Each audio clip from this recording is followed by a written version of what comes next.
Kasper Show.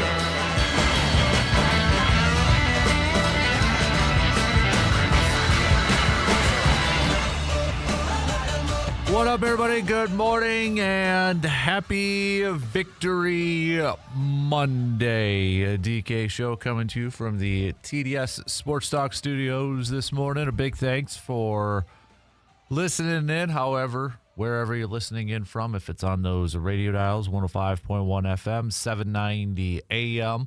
Also available to stream online, sportstalk1051.com. You got your Alexa devices. Download the app.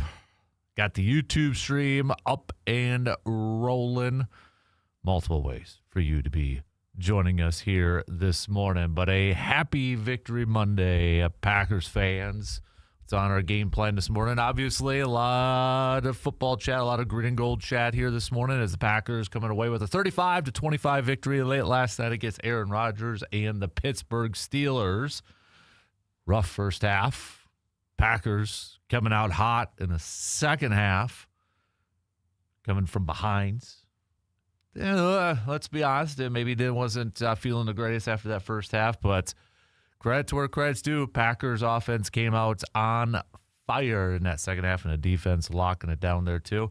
And Tucker Kraft on National Tight Ends Day, dude was amazing, solidifying his stance as one of the better, if not the best, in my opinion, tight ends in the National Football League right now. Jordan Love with a fantastic game as well. Rashawn Gary with a couple sacks. Micah Parsons also getting a sack last night. But Kraft, 7 catches for $143 and a couple tuds. Jordan Love, 29 of 37 for 360 yards and 3 tuds. No sacks, no picks. Quarterback rating of 134.2. And a lot of it was on his arm as the Packers struggled to get the running game going.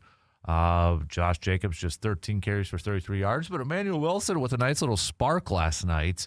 11 carries for 61 yards. Christian Watson in his first game of the season, debuting with 4 catches and 85 yards.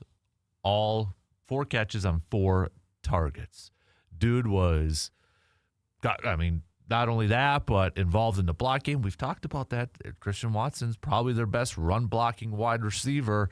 Dude made a couple of big key blocks in that game last night, too. So good to see Christian Watson, number 9, back out on the field and doing what he does out there. But Packers fans, I want to hear from you this morning. All right. Hit me up with text on that Shoe Doctors bullpen line. 715-830-1912. You can also hit us up on the video stream if you'd rather join the chat over there. Your thoughts on the victory last night from the Pack? Yes, was a little bit of a sluggish start to the first half, but man, that second half, Packers putting a hammer down on Rodgers and the Steelers. Packers improving to 5-1-1 on the season, remain the lone NFC team with just 1 loss. So we'll recap this game throughout the morning, take a look back at it. We've got a little I'm not saying, but I'm just saying, since it is Monday. So it might be a good there's a lot I think we could pick from this Packers game last night for our I'm not saying, but I'm just saying. But what's your I'm not saying, but I'm just saying? Fill in the blanks. I'm not saying blank, but I'm just saying blank. All right, best ones I'll read up on the air if you hit me up with a quick text or on the YouTube video stream. So we'll chat a little Bucks as the Bucks dropping their first game last night against the Cleveland Cavaliers. 118-113. Bucks made a run though in that third quarter. After the first half, it was looking maybe a little sketchy there, but got back into it. Just wasn't able. Kind of ran out of juice a little bit. But Giannis, still continued to do Giannis things. In my opinion, the first week of the season, Giannis right now is the MVP. It's only 3 games in, though. But 40 points, 14 rebounds, 1 assist away from a triple-double last night. And he was the guy that kind of kicked it into gear there in that third quarter run. But A.J. Green, 20 points for him, 4 of 7 from deep. Not a ton of production coming off the bench for the Bucks. Bobby Portis leading the way with just 10 points. But Bucks will be back at it tomorrow night, taking on the New York Knickerbockers. So we're close for at least the Bucks and such, but we're about a week into this NBA season right now. So, but we'll throw some hoops chat in here as well. A little bit of hoops chats talking about the Bucks. Maybe some early, if you've been following along with the Bucks, watching, listening, whatever the case may be. Maybe some early impressions right now on the Bucks for your thoughts on it. So we'll throw that in there. What else do we got on the good old docket here for this morning? We got Game 3 of the World Series also going to be in action tonight as the series moves to Los Angeles. We've got the series tied at 1 apiece after we know the Blue Jays picking up a win to open it up on Friday. Dodgers coming back, picking up the win to even up the series at 1 apiece. Got Max Scherzer versus Tyler Glasnow for Game 3 tonight. So we'll do some picks when we get to that game. We'll do some local sports roundup as well as 11-player football. First week of the playoffs in the books. Looking ahead to week 2, 8-player football. A couple weeks into their playoff schedule. So we'll do some local sports roundup with that, brought to you by Carpet City Flooring Center. I know UW-Eau Claire football falling to River Falls. Stout, though, picked up a win against Stevens Point. Speaking of college football, hey, at least the Badgers did get blown out, and they scored. How about that? 21-7 loss to Oregon. So I think it's safe to say that that's probably way closer than a lot of us thought it was going to be. But still. And college football, Brian Kelly getting fired from LSU. Another huge buyout for a head coach. I mean, if Wisconsin moves on from Luke Fickell after this year, which I don't see it happening, but who knows? But there's a lot of really attractive jobs out there when you look at some of the firings that have been going on right now. I mean, Penn State, Florida, now LSU. So there's some openings, and there's been some cash being shelled out for some buyouts for these coaches and such. So, but guess they're still finalizing his $54 million buyout. Woo, man. So, but yeah, we'll chat a little college football with that too. Also, it's a weekend hangover. We're kind of adjusting the weekend hangover a little bit, so it's not really best and worst. Weekend hangover. What was kind of maybe the worst or the most confusing or the moment that made you go, what the heck, from this past weekend? Again, it doesn't have to be with your favorite team. It doesn't necessarily have to be with the Packers or anything like that. It could be with another team. It could be another sport or whatever it may be. What's your weekend hangover? All right. Again, you can submit those by hitting me up with a text on that Shoe Doctors bullpen line or joining in on the YouTube chat. That's game plan for us this morning on a Victory Monday. You know where we're going to begin things, though. Talking about last night's Sunday night football contest with the Packers taking down the Steelers. Tucker Kraft on National Tight Ends Day. Dude was amazing. Jordan Love was awesome. You had Rashawn Gary collecting a couple sacks along with Micah Parsons. Sean leading the team right now by just 1 over Micah in the sacks department. So lots to like. Obviously, the first half was a little left to be desired. There's no question about it. Kicking, McManus coming back and missing his first 2. And it's got the conversation flowing. Should they make a change? I don't know, but he did bounce back afterwards. But nonetheless, it has a little bit of a conversation going out there with what the Packers should be doing with their kicker. Maybe that's more of a social media thing out there, and just, instant reaction and such. But nonetheless, let's chat about this game, shall we? We'll take our first break and get the leadoff going here this morning. I want to hear from you, though, Packers fans. Start to light up that texting line. Your thoughts, your analysis, your reaction from the win last night. I want to hear from you. Okay? We'll take that first break, and we'll get things going. Coming up in just a couple minutes.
Download the Sports Talk 105.1 app or listen to us on your smart devices and speakers and never miss your favorite sports programming.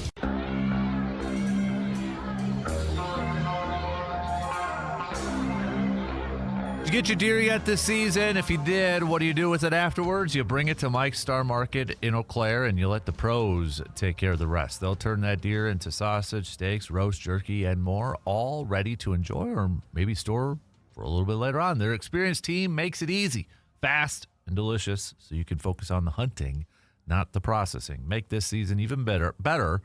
Simply stop by Mike's Star Market on the west side of Eau Claire today. Get that deer made into exactly what you want. Start to think about that process, because we are just a few short weeks away from the deer gun season opening up next month. Think about it. This Saturday is already November, and it's just a couple weeks after that. So it's going to feel like as soon as Halloween's over with and we get into November, time just like flies. It's like, oh, crap, November. Deer hunting season, Thanksgiving, right into Christmas, man. So, all right, lead off. We know what we're hitting up this morning, right? You know the drill.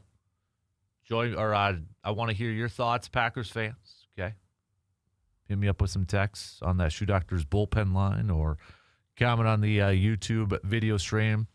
We lead off though Packers with the victory over the Steelers last night. Again, 35-25. Jordan Love looked good. Tucker Kraft looked good.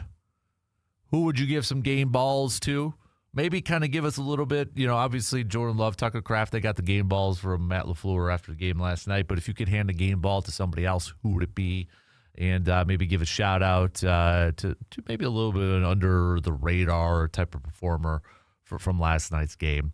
But all the pageantry leading into this thing, Rodgers going up against his former team, and we get it. The majority of the talk was Rodgers going up against the Pack and et cetera, et cetera. But, as we were kind of talking about last week too, don't forget it's also Jordan Love, the protege, going up against the mentor. And all the talk about revenge game this, revenge game that, and a lot of people not believing Rodgers when he says it's not a revenge game and that. But, also a lot of people too, I think, kind of ignoring the fact that it's Jordan Love going up against Aaron Rodgers, Jordan Love going up against the Steelers defense. But what we're getting at here. But I just thought, from a national side, it was like, oh, Rodgers going up against the Steelers or the Packers, his former team. And I get it. It's, future Hall of Famer, 4-time MVP, spent 18 years with Green Bay. That's the storyline. But also felt like it kind of got swept under the rug if everybody thought, okay, Rodgers is going to be playing with a chip on his shoulder or that motivating factor going up against his former team. Well, there's probably going to be a little bit with Love, and Love kind of admitted to it too. He's like, yeah, I want to play well. I want to, he said it afterwards last night. Yeah, a little bit more pressure and such with the magnitude of going up against Rodgers and that. And I thought Love rose to it easily. I'm kind of curious, what the Jordan Love naysayers have to say this morning, or have to say after that performance last night, although I did see a couple people already come at me and say, well, Jordan Love threw up a prayer and, Tucker Kraft pass interference and made the catch. Oh, Jordan Love still can't, when moments get too tough, he can't perform in that. It's like, okay, those are the people who are just not willing to admit that, Jordan Love's a pretty darn good quarterback, which he is. He is a very, very good quarterback. And the dude showed out last night. 20 straight completions, tying Favre, which if you would have said, trivia question, who holds the Packers record for the most consecutive completions? I think majority of people probably would have said Aaron Rodgers or Bart Starr. Not Brett Favre, but it was Brett Favre.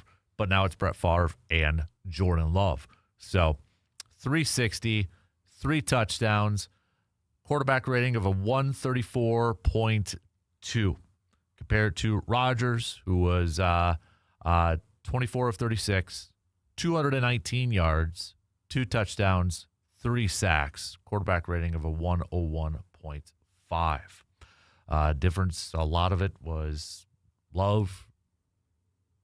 Got the benefit of some yak there too, but average per pass 9.7 for Love, 6.1 for Aaron Rodgers. Tucker Kraft on National Tight Ends Day, dude balled out, 7 catches, $143 for 2 touchdowns. He is, I might have a couple more, but he is my first thought for our Monday morning. I'm not saying, but I'm just saying. I'm not saying Tucker Kraft is a top 5 tight end in the National League, but I'm just saying he's the best right now. For my money, that dude is elevating his stock, his status into one of the most premier tight ends in the National Football League. Okay? Does he have the star power of a Kelsey or a Kittle? No, he doesn't, but he is elevating his status into that. I mean, leading tight ends in yards after the catch. That's what you want from a tight end too, right? You don't want these big bruising tight ends just to make the catch and then, get tackled right away. You want your tight end to be able to bulldoze and run up the field and take on defenders and get over them and such, and that's exactly what Tucker Kraft is doing. And, in my opinion, he is a complete tight end, a very good blocker in the running game. Tucker Kraft is making his name more known across the football world, the National Football League. Easily one of the best top tight ends in the game right now. Right now. I don't think you can really argue it. I mean, just looking at what he has done within this offense so far. I mean, he's tied for third all across. This includes, receiving touchdowns, 6. The man is off to a Pro Bowl start this year. He's off to an amazing start this year. And this is, go back to the offseason. Well, it was one of the things that Packers fans were clamoring for. Let's get Tucker Kraft more involved. We got to get the ball to Tucker Kraft more. Let's get him. And then this is exactly what Green Bay's doing so far this year. If you just look at tight ends in receiving yards, Kraft has the second most, 469. The only one that's above him, Tyler Warren from the Colts, 492. If we look at touchdown catches, Dallas Goedert's tied for the league lead with 7. And then Jake Ferguson and Tucker Kraft are right there with 6. So, I mean, Kraft's consistently up there. And you look at average yards per game. Who's the number one tight end? Tucker Kraft. Dude is, for my money, when I look at a lot of tight ends, and there's some good ones. Let's not kid ourselves. There are some really, really good tight ends in this league. And some really good young tight ends. But right now, Tucker Kraft, man, can easily make the case that he's far and away above him. I mean, look at the yak, the yards after catch, okay? If we just look at it, this is running backs and wide receivers and tight ends. Christian McCaffrey is the league leader with 442. Bijan Robinson, 386. That's 2 running backs, which those 2 makes a lot of sense, right? Then it's Jamar Chase at 356. And then you got Tucker Kraft, 4th most yards after catch. Tyler Warren is the next tight end at 293. I mean, dude is awesome. And if you haven't listened, I mean, let's rewind it here a little bit. Going back to the conclusion of last season.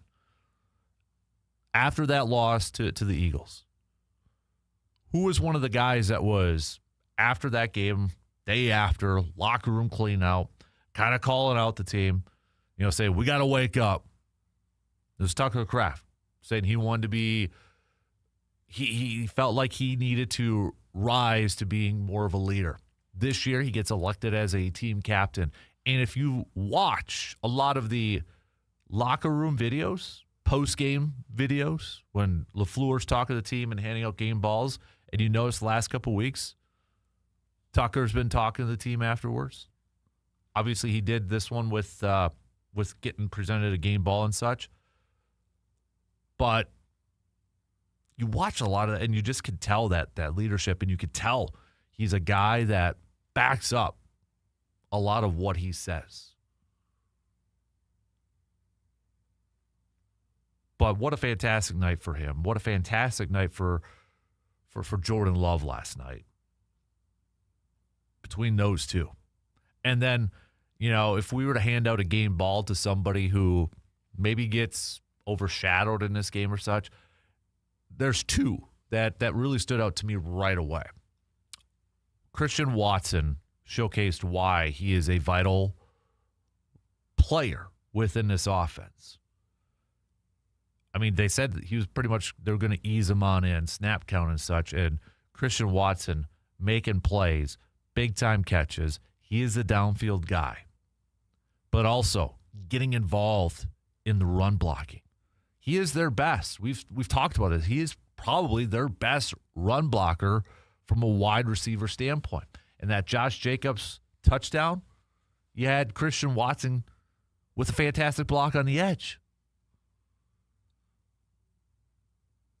He may not always stack up or he may not always bust out in the stat sheets or the box scores, but Christian Watson gave us a glimpse or showcase last night of how vital he is to this offense and how much he is important to this offense. He does a lot of the stuff that maybe doesn't, show up in top 10 plays every week.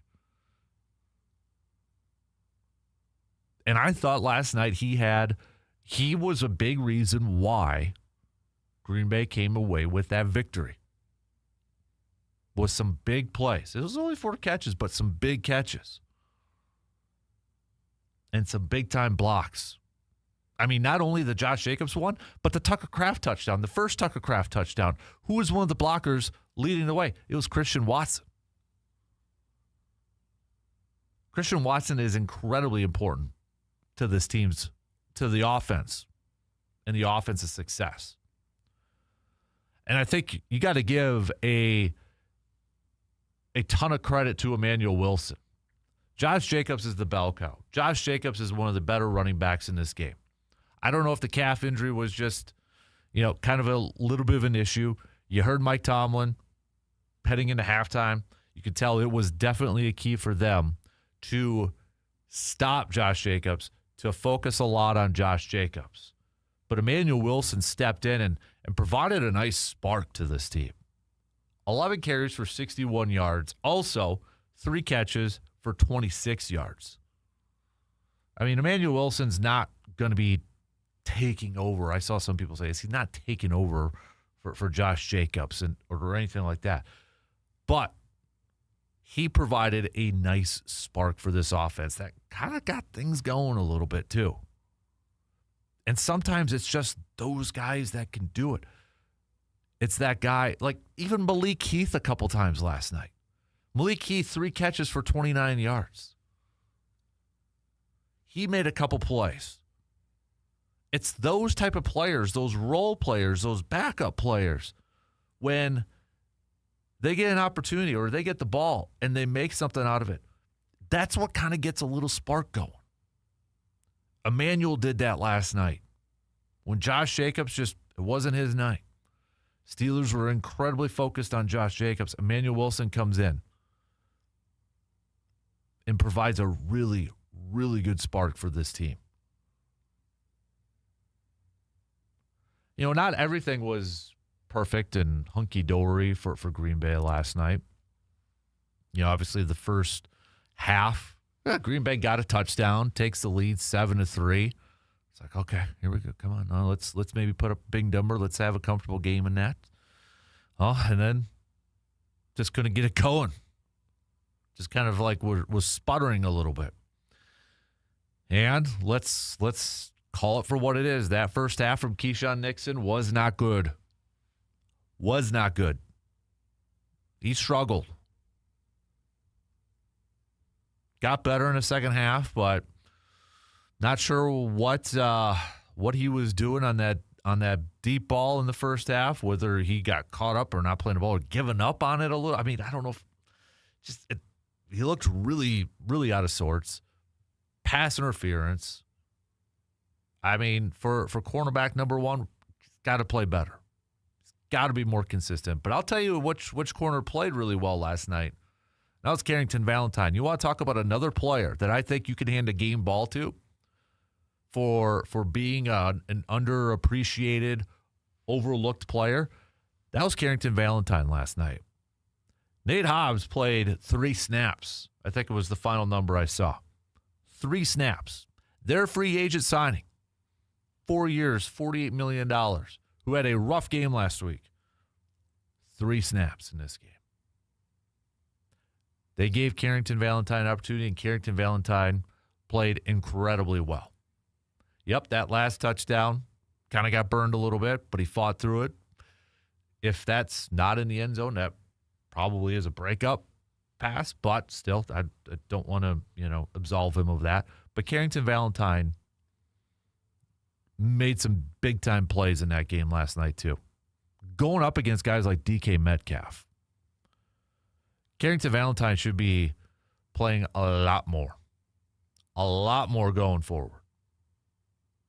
I don't think you could say that Carrington Valentine isn't a top 2 corner on this team right now. It's another I'm not saying, but I'm just saying. I'm not saying Carrington Valentine is a number 1 corner or is a, number 1 corner in this league, but I'm just saying he's a top 2 corner on this team right now. And I'm just saying he deserves more of an opportunity. He brings a little bit of a swag element. Yes, he has he kind of gets a little cocky and such on the field, and I know for some people that rubs people the wrong way. But I honestly feel like to play corner in this league, you kind of have to have a little bit of that mentality. As long as you back it up. Nothing bugs me more than you got like a chirpy player who just is awful and can't back it up. Carrington Valentine is playing well, and he deserves to continue to get more reps and opportunities out there on the field.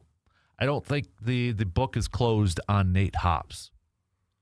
It's just you got to play who's playing the best football right now, and that's Carrington Valentine. All right, let's take a quick break. We'll get to some of your texts, your thoughts, your comments. How you feeling here this morning, Packers fans, on a Victory Monday? Let me know. Quick break. We'll be back in just a few minutes.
Winter's coming to Eau Claire, and so is your wallet. If you wait too long, AJM Automotive says it's time to swap out those worn-out tires for some new ones before Jack Frost has you sliding into your neighbor's mailbox. And don't forget the snowblower, too. You can bring it in for a tune-up so it doesn't quit on you faster than, well, that uncle of yours after shoveling one driveway this winter season. AJM Automotive, tires, tune-ups, and a little peace of mind before the first snow hits. Don't wait, because as we know, a winter in Wisconsin doesn't wait for anybody. So, and just put this in the back of your mind, too. Put it in your cell phone to keep it up there. You know, with slippery road conditions come, it's going to be that season before you know it. AJM Automotive does provide towing services as well. I know we never want to think about that, but in case it does happen, you take comfort in knowing who to call if you need that tow, and that's AJM Automotive. Here's the number, 715-835-9523. Or you need some engine work done, too. AJM Automotive can help you out over there. Brakes, yep, they do that as well. Let's catch up on some of the texts and comments here this morning. We'll go to our YouTube video stream to kick it off. We got Digital saying Victory Monday. Zach says, good morning, happy Victory Monday. How about this little nugget? First victory for the Pack since what, like 1970 in Pittsburgh? Yeah, believe it was Bart Starr the last time the Packers won in Pittsburgh. Rodgers, Favre never won in Pittsburgh. Zach also says Tucker Kraft is a monster. He's a top 5 in my book, on pace to be number 1. Mark says Christian Watson should get a game ball. Surveyor Sam says, what a game, obvious game ball to talk and love, but Edge had a heck of a game, and how about Christian Watson, man? Missed that guy. And what was going on with the officiating? Refs really need to be held accountable for poor performances. A grading scale needs to happen, like PFF, but for the refs. That was atrocious on both sides. Blatant missed calls and then phantom makeups. It was just bad. Yeah, I mean, twice, whether it was the false starts by Jones, the left tackle from the Steelers, or offsides by the Packers. I mean, you have two officials watching the line of scrimmage, right? They're lined up right there. How do you miss the items like that? How do you miss those two? I thought were like clear and obvious. How do you miss that?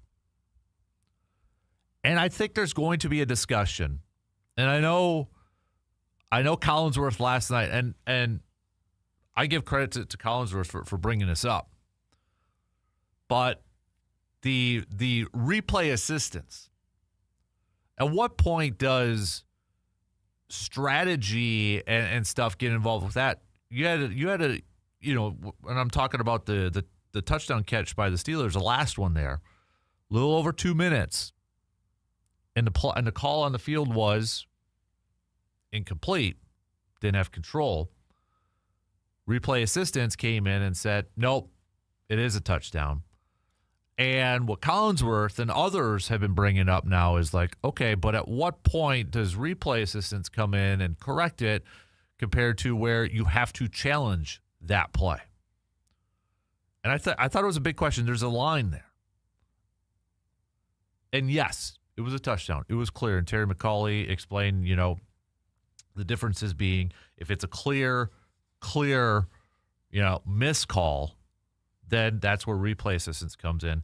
If it's a call where you have to look at different angles, and then that's where you come in with a challenge. But I think it does bring up an interesting point, and maybe a conversation going forward is, I mean, from a strategy standpoint, you had a team that didn't have any more challenges left. Over 2 minutes. I think that conversation is going to be brought up. It's like, okay, but at what point should replay assistants come in? And at what point, does that like, hey, this is why you have to be careful with your timeouts, or you have to hold on to a challenge? I don't know. I think it's an interesting discussion that probably will happen down the line. Jeremy says game balls go to Manuel Wilson, provided a spark to a lackluster running game. Cooper on the defense. He was everywhere last night. Rare special teams won. Bull Melton stayed in the lane, made tackles. Need more of that from special teams. Overall, game was a tale of two halves. They need to start the game better, but the second half might have been the best half of football they played all year. Special teams needs to get better still. Defense has some things to clean up, But they did what they needed to just win the game. C-Bomb says, what a game. They finally battled through adversity and turned up the heat. Happy to see when they got the lead, they didn't get lazy. Everyone blowing up on McManus. Just stop. The guy's been money for a year. He missed 2 kicks. Every kicker misses. Remember what it was like for a couple years until he came along. Haversick did well for a couple weeks, but he's been cut and bounced around for a reason. It is worth mentioning how quiet everyone is around Jordan Love's dominant performance. By everyone, I mean national media.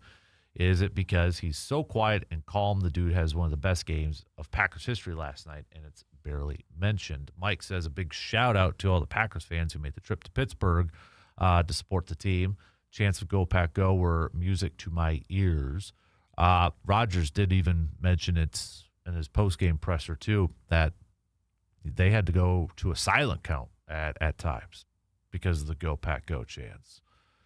And as he mentioned, he's heard those chants for 18 years, so probably didn't surprise him, as he knows Pack. This is what I think impressed me the most with Packers fans. I mean, that's Pittsburgh.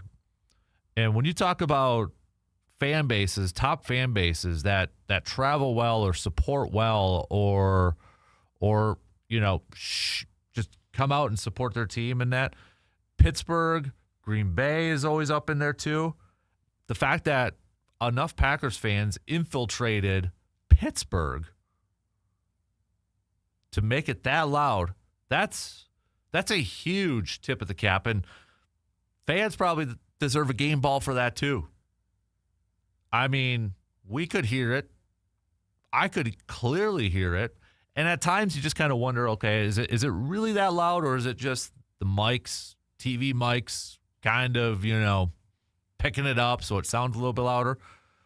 But when you hear Aaron Rodgers say we had to go to a silent count in Pittsburgh, Arizona, I get it.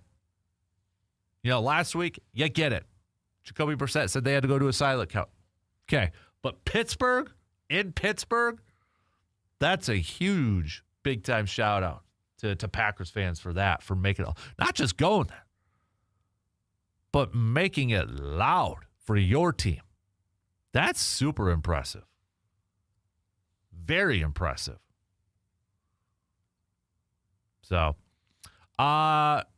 just a quick correction. I said Nate Hobbs played 3. It looks like he actually played 4 snaps. Carrington Valentine played 62 of the 63 snaps. This is from Matt Schneidman, who just posted this a few minutes ago, covers the Packers for The Athletic. Yeah. I know Halfley and LaFleur had the back of Nate Hobbs all week, but they had to do something. They had to do something. And I think going forward, you continue to play Carrington Valentine outside. I'm sure they're going to try to figure out ways to get Nate Hobbs involved and back and get some snaps here and there, because, I mean, they made an investment on him, but dude ain't playing up to that level right now. And I think you got to continue to play Carrington Valentine. I don't think there's any question about it right now. Any question about it.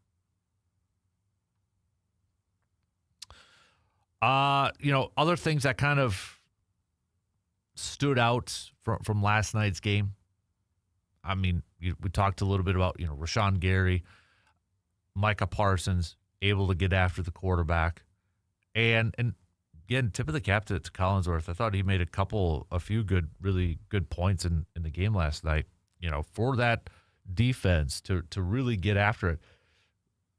Try to get the Steelers in negative situations or like 3rd and long situations, win on those early downs. And he was exactly right. You get to the Steelers, they want to get the ball out quick and such, but if you get them in those 3rd and long situations, that's when they really struggle. And then you saw Micah Parsons in 3rd and long situations kind of lining up over the middle and coming up the middle. And that, I think, really affected Rodgers in the passing game and not able to pick up those first downs outside that big, long, deep pass down the sidelines and such. But, the pressure and collapse in the pocket, getting after Rodgers a little bit. 3 sacks. 2 from Gary, 1 from Micah Parsons. But the pocket collapsing around him. And I thought, too, coverage-wise, from those linebackers like Cooper, They were pretty darn solid. They were pretty solid for those short, intermediate throws. For the most part, I thought they were pretty darn good last night. All right, we got to take our final break for this first hour, but continue to send me your thoughts, Packers fans, your analysis. Who gets your game balls? Obviously, Tucker Kraft, Jordan Love, getting a lot of the love, pun intended. But is there anybody else that you would give a game ball to? What else you got to say about this game? Hit me up. All right, we got to take a quick break, and we'll be back in just a couple minutes to wrap up first hour on a Victory Monday after these quick words. Got a take on today's topic but can't call in? Then hit us up on Facebook, Twitter, or the text line and let your fingers do the talking. It's that time of year again. The November deer hunt is right around the corner. Before you head out to the woods, make sure you're ready with a stop at Tilden Gun. Whether you're looking for a new rifle, shotgun, ammo, scopes, Tilden Gun has the best selection around and the best prices to match. Seriously, if you're hunting for deals, this is where the trail ends. The crew at Tilden Gun knows their stuff too. They're hunters, they're outdoorsmen. They'll help you find exactly what you need to make this deer season one to remember. Hey, while you're there, maybe start thinking about the holidays. Because let's be honest, the best gift you can give any outdoorsman is something new from Tilden Gun. So before you head to the woods or the gift list, head to Tilden Gun. Great gear, great prices, great people. Tilden Gun, where every hunter's season starts. Give them a visit today at 12427 98th Avenue in Chippewa Falls and check out their website, tildengun.com. Best of luck and be safe in the great outdoors. With the new IHOP value, $6 is all it takes to go to your happy place. Where stacks of pancakes with bacon and eggs are just $6 every day. Fresh toast, sausage, and eggs are your guess. $6. And fluffy omelets come with a side of pancakes and only cost $6. Go to your happy plates every day at IHOP. $7 in some locations. Available every day for a limited time at participating restaurants and no substitutions. Not valid with other discounts or promotions. Prices may vary. The holidays are here, full of joy, family, friends, and yes, a little hustle and bustle. That's why you need a lead. Between cooking, shopping, and all those extra errands, aches and pains can sneak in. A lead is here to help with long-lasting body pain relief. Don't let body pain slow you down. With up to 12 hours of body pain relief per dose, you can keep up with the season's magic. All that awaits. Pick up a lead and get back to what really matters. Making memories. Use as directed. We all hear the radio ads about the IRS. They tell you to be afraid, to be scared, and they try to frighten you to come. I'm not here to do that. Tax Relief Advocates is different. TRA is here to tell you that if you owe money to the IRS, whether it's $5,000, $50,000, or $500,000, we have a solution. It doesn't matter if you're sitting in your car, at work, or with your kids. No matter where you are, call now. 800-498-6548. Don't lose hope. TRA can eliminate or reduce what you owe to the IRS. Generous programs are now available that can give you a fresh start. Our passion is taxes and helping individuals fix their IRS problems. We have over 1,005 reviews on Google and 8+ with the Better Business Bureau. You don't need to be afraid of the IRS any longer. End your tax nightmare today by visiting us online at TRA.com or call 800-498-6548. That's 800-498-6548. Tax Relief Advocates. Real solutions for real people. It's a podcast for Brewers fans in the 715. It's the 715 Brew Crew Tailgate Podcast. Available on your favorite podcasting platform.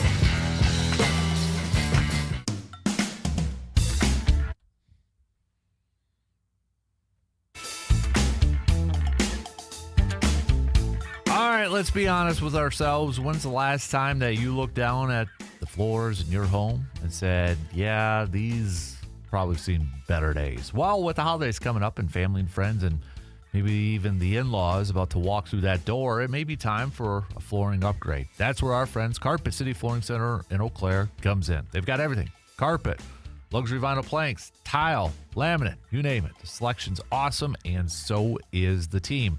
They actually make shopping for floors kind of fun. So get those floors ready for the holidays and impress everyone or at least maybe those in-laws. Carpet City Flooring Center in Eau Claire, where beautiful floors begin, and maybe a little holiday panic ends too.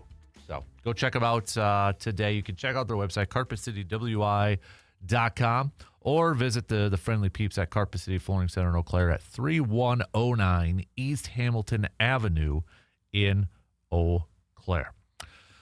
Also, don't forget today since it's Monday, it's a Victory Monday. It's a I'm not saying, but I'm just saying Monday. It is a weekend hangover Monday. So what was maybe something that left you scratching your head, got you upset, maybe annoyed you? It's like, what was that? What are they doing? Why would they do something like that? It doesn't have to be your favorite team. It could be something across the sports weekend and such. So hit me up with a text with your picks over there for a little weekend hangover, but also continue to send me your I'm not saying, but I'm just saying. The NFL season week 8 will wrap up tonight with Washington and Kansas City, but a quick look at where things stand as we're approaching about the halfway mark of this NFL season. If the playoffs were to start right now in the AFC, you would have the Colts. The Colts continue to impress, 7-1 right now. New England, the 2 seed at 6-2.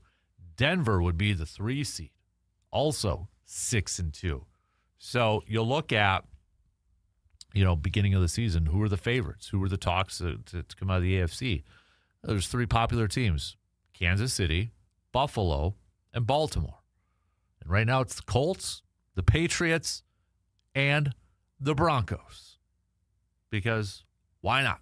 Pittsburgh's still the 4 seed. Buffalo is the 5. Chargers 6. Jacksonville 7. Kansas City right now on the outside looking in, but a win could vault them into that 7 spot over Jacksonville tonight. NFC side of things, I mean, right now it's shown how important every win is because Green Bay is the top seed, 5-1-1. Philadelphia, though, right behind them at 6-2. Tampa is 6-2. Seattle's 5-2. Detroit's 5-2. The Rams are 5-2. I mean, that's how tight things are right now in the NFC. San Francisco, I mentioned San Francisco's 5-3. Chicago 4-3 after their loss to Baltimore yesterday. Carolina's 4-4. The opponent that Green Bay is going to be taking on this coming weekend at Lambeau Field. So after kind of those top 8, it maybe falls down a little bit. I mean, you got Dallas at 3-4-1 over there too, but you look at those 6 teams, 7 teams, you're separated by half game, a game. I mean, that's how tight things are right now. And you got 6 teams in the NFC with over a 700 winning percentage. Unbelievable. Yeah, really close. So, but that's why right now a lot of these wins matter, especially now with a conference game coming up for Green Bay. We'll talk about that matchup with Carolina when we get closer to the to the end of the week and such, but got to win your conference games. And that's a big one going up against Panthers. Don't have a little bit of a let-off from the Steelers game, and don't look ahead to the Eagles coming up after that. It's an important game, is considering when you look at the upcoming schedule, too, for Green Bay. After this Carolina game, I don't want to overlook them, but you got the Eagles, you got the Giants, and then a boatload of division games: Vikings, Lions, Bears. You throw in the Broncos, Bears, Ravens, Vikings. So it's going to be a tough finish for Green Bay. So you got to stack these wins right now when you can.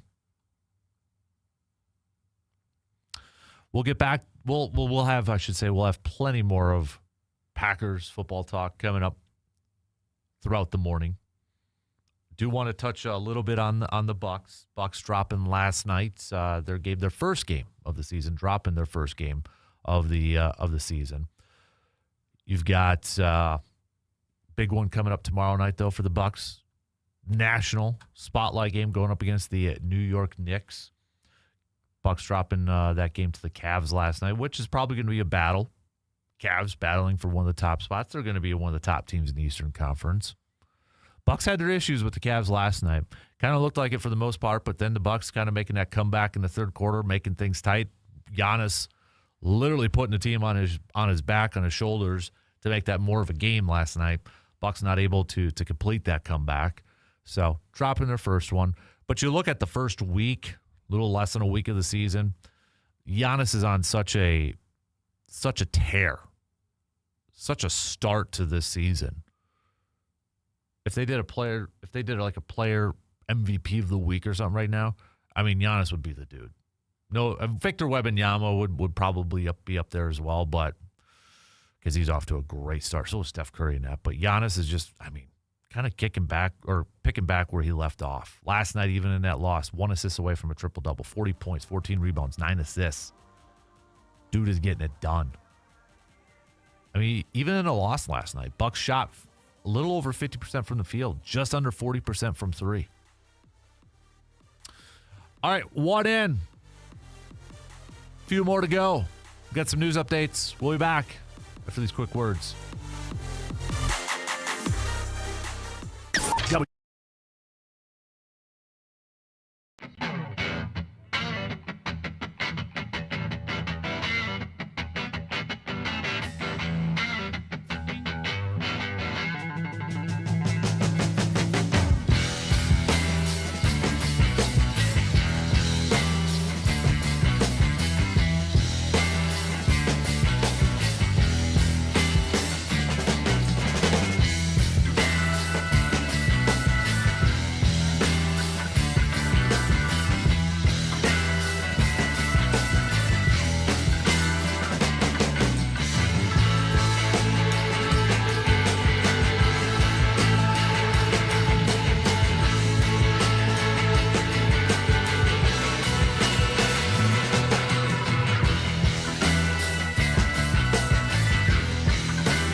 second hour, kick it off on this Victory Monday.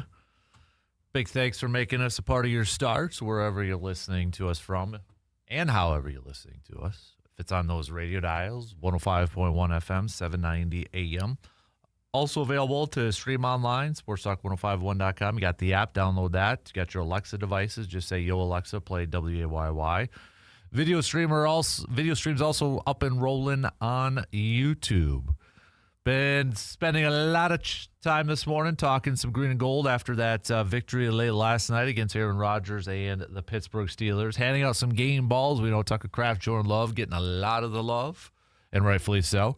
But if there was somebody else, maybe a little bit of an overlooked, underappreciated player that you would hand a game ball to, who would that be? A lot of Christian Watson picks, got a couple of Edward Cooper picks, a couple of Emmanuel Wilson picks. Somebody else, if there's anybody else that you think deserves a game ball from last night's W, let me know. Hit me up with a text on that Shoe Doctors bullpen line, 715-830-1912. Or again, you can hit me up on the video stream on YouTube. So keep those coming. It's also a I'm not saying, but I'm just saying Monday morning. I'm not saying blank, but I'm just saying blank. All right. Like one of mine so far this morning was, I'm not saying Tucker Kraft is a top 5 tight end, but I'm just saying he's the top tight end right now in the National Football League. Numbers showcase that. Between him and maybe Tyler Warren, the rookie from the Colts right now. But there's no question about it. Tucker Kraft has been a huge reason why the Packers are off to a 5-1-1 starts. He talked about in the offseason, shortly after last year, being more of a leader. A lot of the fans, a lot of Packers fans want to see Tucker Kraft more involved in the offense, and you're getting that this year. You look at this offense. Josh Jacobs, dude is racking up touchdowns. Tucker Kraft, he's racking up numbers. Now we got Christian Watson back. Jaden Reed, maybe. What was the original timeline? I think like end of November and that. Maybe in December. Going to have a lot of different options. So, also, it's a weekend hangover. So what was the most confusing, head-scratching, irritating thing from the weekend? You know, kind of like when you wake up with a hangover and you're like, what did I do? What happened last night? Why did we do that sort of thing? Doesn't have to be with your favorite team. Could be with something else. We have a texter unknown. Looks like a first-time texter, so we can hang over the ridiculous ending to the Tom Aspinall UFC fight. Very disappointing. John Jones still the GOAT. All right. I'll be honest. I'm not the biggest UFC guy, but there you have it. I know Living a Dream Jeff, he is, but I think according to Facebook, Living a Dream Jeff might be sleeping in this morning. We'll just say that. So keep those coming. All right. Keep them coming. Got some Bucks. Bucks will be back in action tomorrow night, but the Bucks falling last night to the Cleveland Cavaliers for their first loss of the season. So the Bucks are off to a 2-1 start in the close to the first week of the season for Milwaukee. But when you look at it, Giannis, off to a start where he's averaging 36 points per game, 16 rebounds, and 7 assists. Your second leading scorer right now for the Bucks, Cole Anthony. It's only 3 games, but Cole Anthony, 16 points per game. You got Gary Trent Jr., who's averaging 14.3. A.J. Green coming off of his 20-point performance last night, 13.3. Ryan Rollins, 12. That's how it's going. Miles Turner's not averaging double-digit points yet. I say yet because it's only 3 games. But you look at Miles Turner. In his first 3 games, Cleveland, he had 13. Toronto in a win, only 4. Washington in the season opener, 11. So it's been other guys. It's been those backcourts. It's been those guards that we kind of talked about. Like maybe a little bit unknown. Bucks were counting on a lot of those guards to maybe kind of revert to some of their play style from a couple of years ago. And so far, you're getting some contributions, some nice contributions from those guards, from those guys. But it'll be a big test tomorrow with the Knicks. I'm sure there's going to be a lot of talk from national peeps about Knicks, Giannis, the whole thing from right before the season started. Like, oh, maybe the Bucks and Knicks actually had some conversations with each other about a potential trade for Giannis. But I'm sure that'll be a talking point leading up to that game too. So, well, yeah, we'll talk a little bit more Bucks here and there. And that quick note, local sports roundup too. We'll looking at the high school football results from this past weekend, or excuse me, this past Friday night, I should say. In 8-player football, you have Flambeau moving on, McDonald Central Catholic moving on, so they're going to be facing each other. That should be a great game, 1-2. It's you look at it, 3 of the 4 regions, all 1-2 matchups. Gilman's moving on. They're going to be taking on North Crawford in a 1-2 matchup as well. So 11-player football got underway this past Friday night. Chippewa Falls is an 8 seed, but they gave Waunakee all that they could handle. Waunakee picking up a 28-21 victory in overtime. So even as an 8 seed, Chippewa Falls, they came out and they made things very difficult on the top seed. Shouldn't be a big surprise if you've been following Chippewa Falls football for a while now. Hudson is a 3 seed. They're moving on. They're actually going to be taking on De Pere, who upset number 2 Neenah. So that game's going to be at Hudson now. You also got looking across, what is that? That's let's move to Division 2 here. River Falls moving on. They're going to be taking on La Crosse Central. New Richmond also moving on. Going to be taking on Oshkosh North. And Rice Lake moving on. They're going to be taking on Wauwatosa East. They upset number 3 seed Milwaukee King. So that's Division 2. In Division 3, you had taking a look. La Crosse Logan's going to be moving on, taking on Catholic Memorial. Just kind of looking across the way here. Let's move to Division 4 because I know we got a couple more there. Baldwin Woodville moving on. And they're going to be taking on Platteville, who got an upset win. Altoona moving on, picking up a 54-34 victory over Seymour. Freedom also going to be moving on as well. So we got quite a few of our immediate listening area teams moving on. Division 5, Grantsburg's going to be moving on as Durand, Arkansas, picking up a victory over River Valley. St. Croix Falls also picking up a victory over Barron. Northwestern picking up a victory over Prescott. Spencer Columbus Catholic moving on as they will face number 1 Tomahawk. Stratford moving on as well as a 2 seed. And then in Division 6, Regis going to be taking on Fall Creek. Fall Creek with a big win against Chautauqua Weyerhaeuser, 40-0, shutting them out. So we get a Regis Fall Creek matchup. A little bit of a rivalry there. Mondovi also moving on. Got Edgar moving on. Bondwell moving on in Division 6. Fenimore's moving on the other side. They're going to be taking on Darlington. And then in Division 7 football, Cochran Fountain City is the top seed moving on, where they're going to be taking on Glenwood City. Boyceville also picking up a victory against Webster. They're going to be taking on Pepin Alma.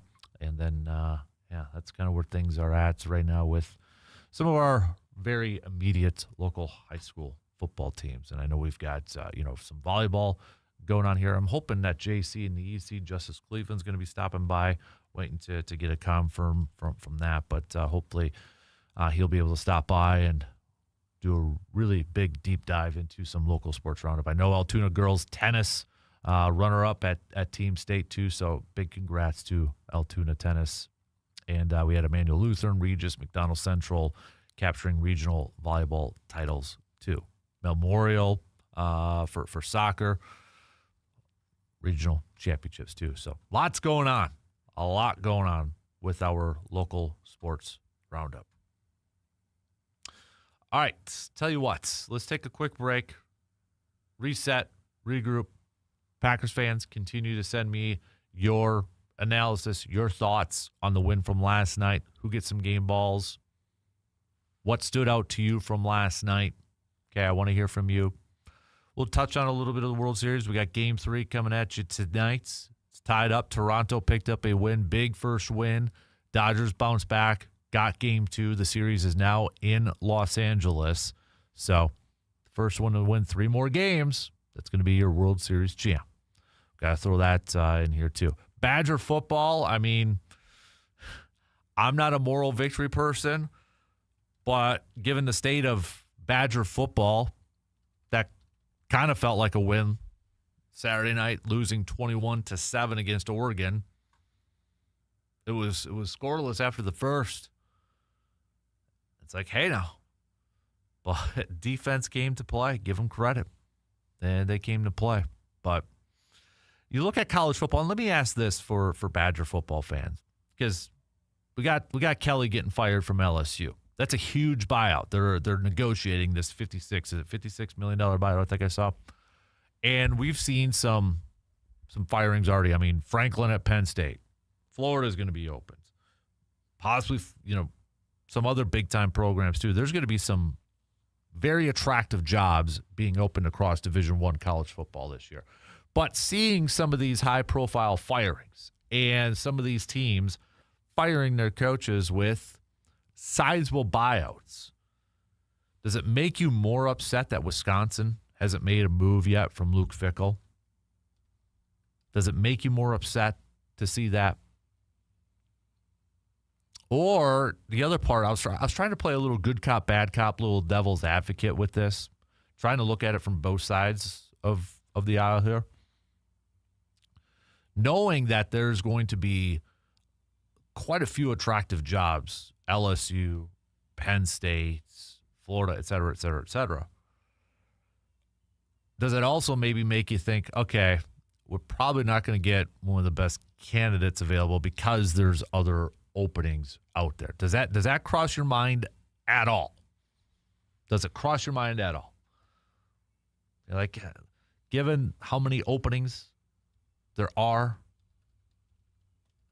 does it kind of make you think, yeah, even if they move on from Fickell, they may not get one of the best candidates potentially out there?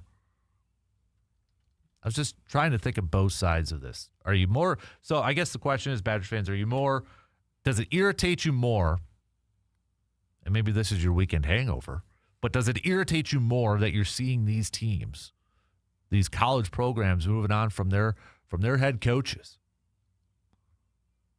that have bigger buyouts than Luke Fickell? Or do you kind of look at it and be like, okay, the more these jobs, big-time programs, the more openings that are opening up, it's like, maybe we better hold on. It's going to be bad, but maybe we hold on and maybe try to get a candidate for next year. I don't know. I mean, but look at this list. You got LSU, Penn State, Florida, Oklahoma State. I guess throw Virginia Tech in there. Arkansas is going to be up there too. You got maybe Stanford, I'm assuming. So UCLA is also going to be on there. Possibly even more, maybe an Auburn, maybe a Florida State. Let me know what you think. All right, we got to take a quick break, but we'll be back in just a couple minutes to continue our Victory Monday.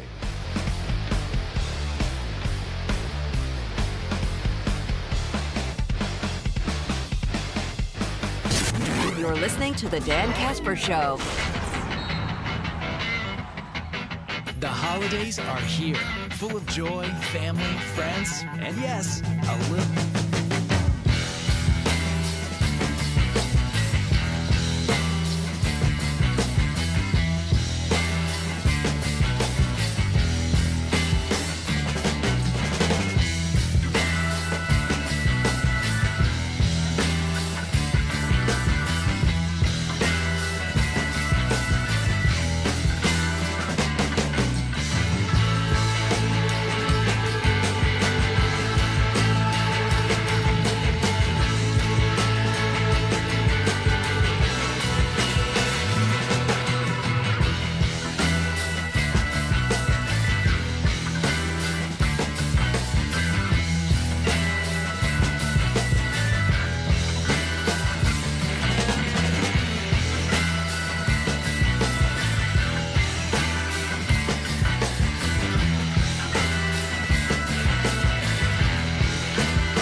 Deer gun season for Wisconsin's coming up.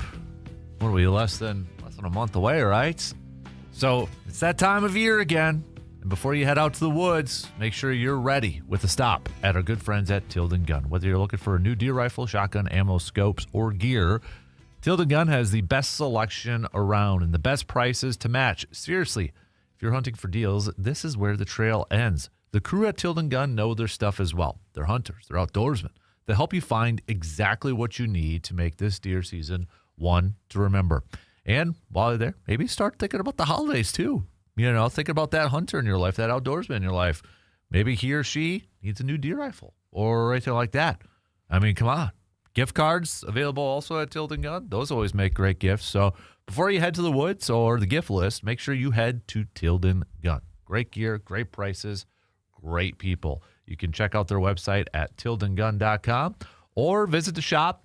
Go see Hunter or Sean at 12427 98th Avenue in Chippewa Falls. Was just there last week doing a little shopping myself. So if you haven't been there, such a cool looking place. It is such a cool looking shop. It's seriously like a man cave over there. Love it. Love it. We got a couple messages, texts, comments on the video stream. Zach says, Cole Anthony has impressed me. A dude showed up at the end of the Raptors game. I agree. EC Ryan says, good morning, Dan. What up, Ryan? I'm not too confident in the Badgers making a move. If they turn that potential buyout from Fickle into NIL spending, could possibly position us to have a decent year next year, but he would have a very short leash next year. Yeah, see, I'm not confident either. And I know we've always said not to really believe in when general managers or athletic directors always kind of come out with a statement or release, backing their coach in that. But I feel like in this case it is, and maybe a little bit of his ego. That's the guy I hired. That's the guy I hired over Jimmy Leonard. So, a little bit of a longer leash compared to maybe another coach or another program in that.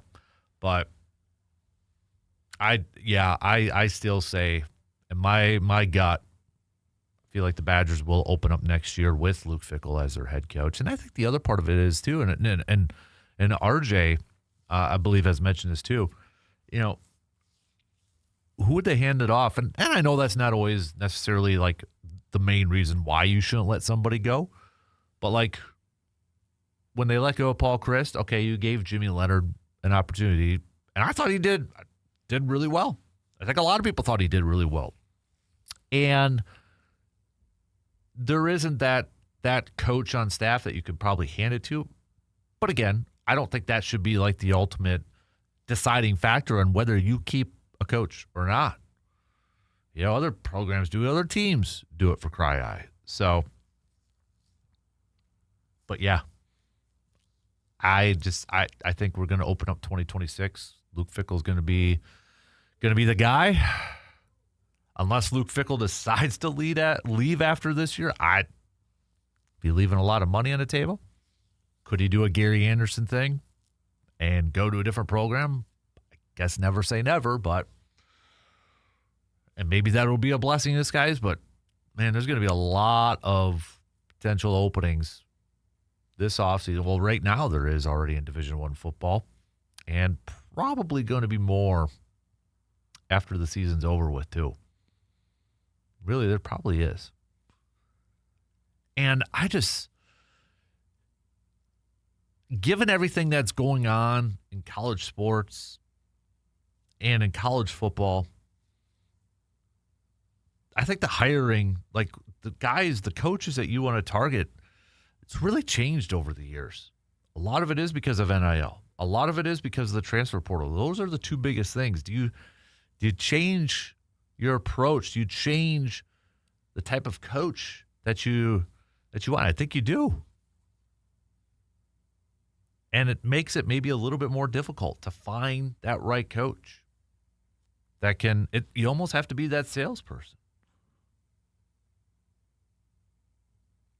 And whoever that guy is going to be, I think we're all kind of assuming we're going to see a new Badger football coach in the next at least, or I would think at most, in the next couple of years.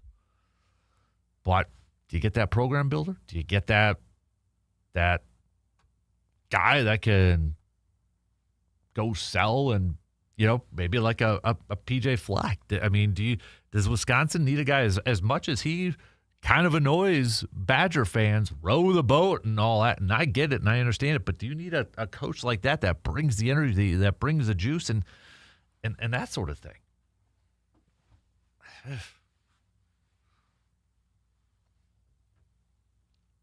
It's going to be kind of interesting to see in the next couple of years how it's all going to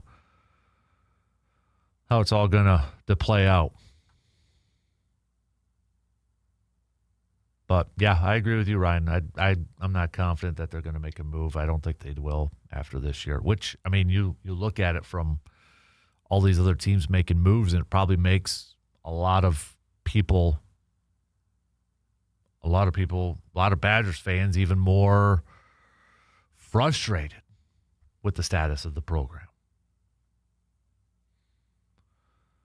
A couple more texts to get to here. Game balls outside of Love and Kraft. Definitely Christian Watson. He proved how important he is to this offense last night. That's from Eric on our texting line. We've got Dave also on our texting line saying Christian Watson deserves a game ball along with Emmanuel Wilson. Another texter says Tucker Kraft has just gotten himself a huge pay raise. Can the Packers I think the Packers should try to sign him before the season is over with. Well, funny you mention that because just saw this too. This was from Ken Ingalls. He can't be extended until after the 2025 regular season. Now, and that makes sense because there is this thing. I think you have to complete, just to kind of paraphrase it, 3 years of service in the NFL. So he's not eligible for a contract extension until after this season. Sure, Green Bay probably would like to extend him and maybe we'll try to get him a little bit cheaper at this point, but there's no question about it. Tucker Kraft is earning a huge payday. Now, he is under contract for one more year. But if Tucker Kraft continues this trend, this level of play for the rest of the season, that is going to be one of the biggest storylines, decisions in the offseason for Green Bay. And I was thinking about this watching his performance last night. I'm like, Tucker Kraft, cha-ching, cha-ching, cha-ching, cha-ching, cha-ching, cha-ching. I mean, just keeps cashing it in for his performances. I mean, it's every time, every game, every touchdown he scores, every catch he gets with a yak, that dollar sign goes up. And he is definitely going to be one of those guys that Green Bay is going to have to try to figure out how to lock up. And if you're Tucker Kraft, we're getting way ahead of ourselves, but since somebody brought up, contracts in that, do you go to camp next year without a long-term deal? If he continues to play at this level, do you go to camp? We know Packers next year salary cap's gonna be tight, and he is under contract. But what if he's like, "Hey, I want a little more security"? Now, for what it's worth, I don't know Tucker Kraft personally, but you hear he's incredibly loyal. We've heard it more this year too. The guy turned down NIL money to go to bigger programs to stay at South Dakota State. And maybe that factors into it here too. But it's something, I mean, you look at the 2026 free agent class here for Green Bay. You got Quay Walker. You got Devontae White. I think he's got the fifth-year option, though. Romeo Dobbs. Rasheed Walker. Enoch Barre. Sean Ryan, Malik Willis. Going to have to come up with some big time, trying to figure out the numbers and where they match Russ Ball, vice president, chief contract guy for the Packers. Now, I honestly feel like getting, again, way ahead of ourselves here.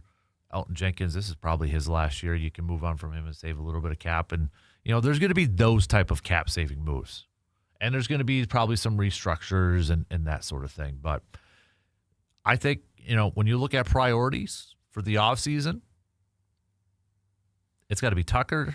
It's got to be Devontae. And I say you bring back Quay. Those, to me, are the three priorities.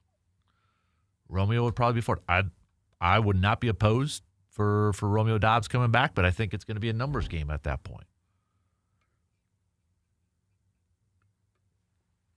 But, man, that offensive line, for as much as they're shifting it around this year, kind of look at it with Rashid being a free agent, Sean Ryan being a free agent. You've got maybe Elton Jenkins on the move. I think maybe you bring back Sean Ryan, then Morgan. Let's focus on that when we got plenty of time in the offseason to do that.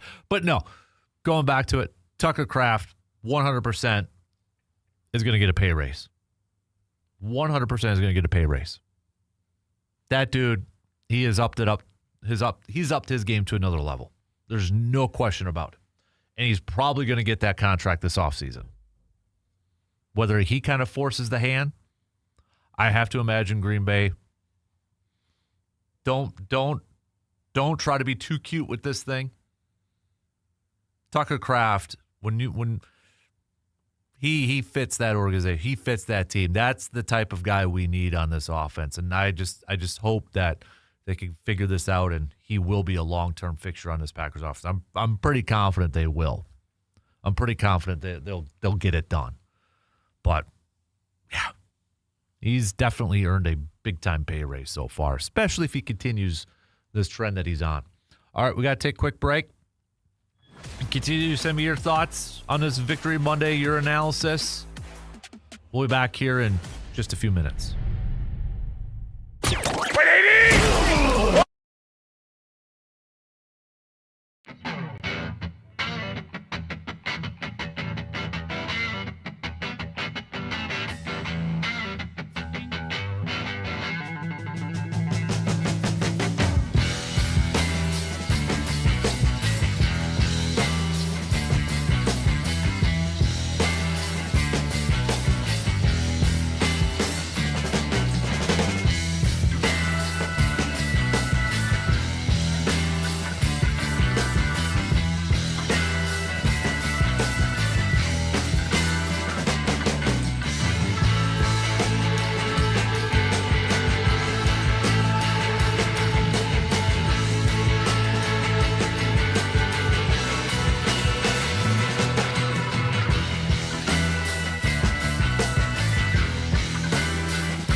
Mark your calendars for November 15th. That's a Saturday. Saturday, November 15th. VFW Post 305's got another pub crawl coming at you. The bus will be leaving VFW Post 305 that day at noon and stopping at local watering holes in the Elk Mound, Menominee, and Eau Claire areas before returning to VFW Post 305 around 6 p.m.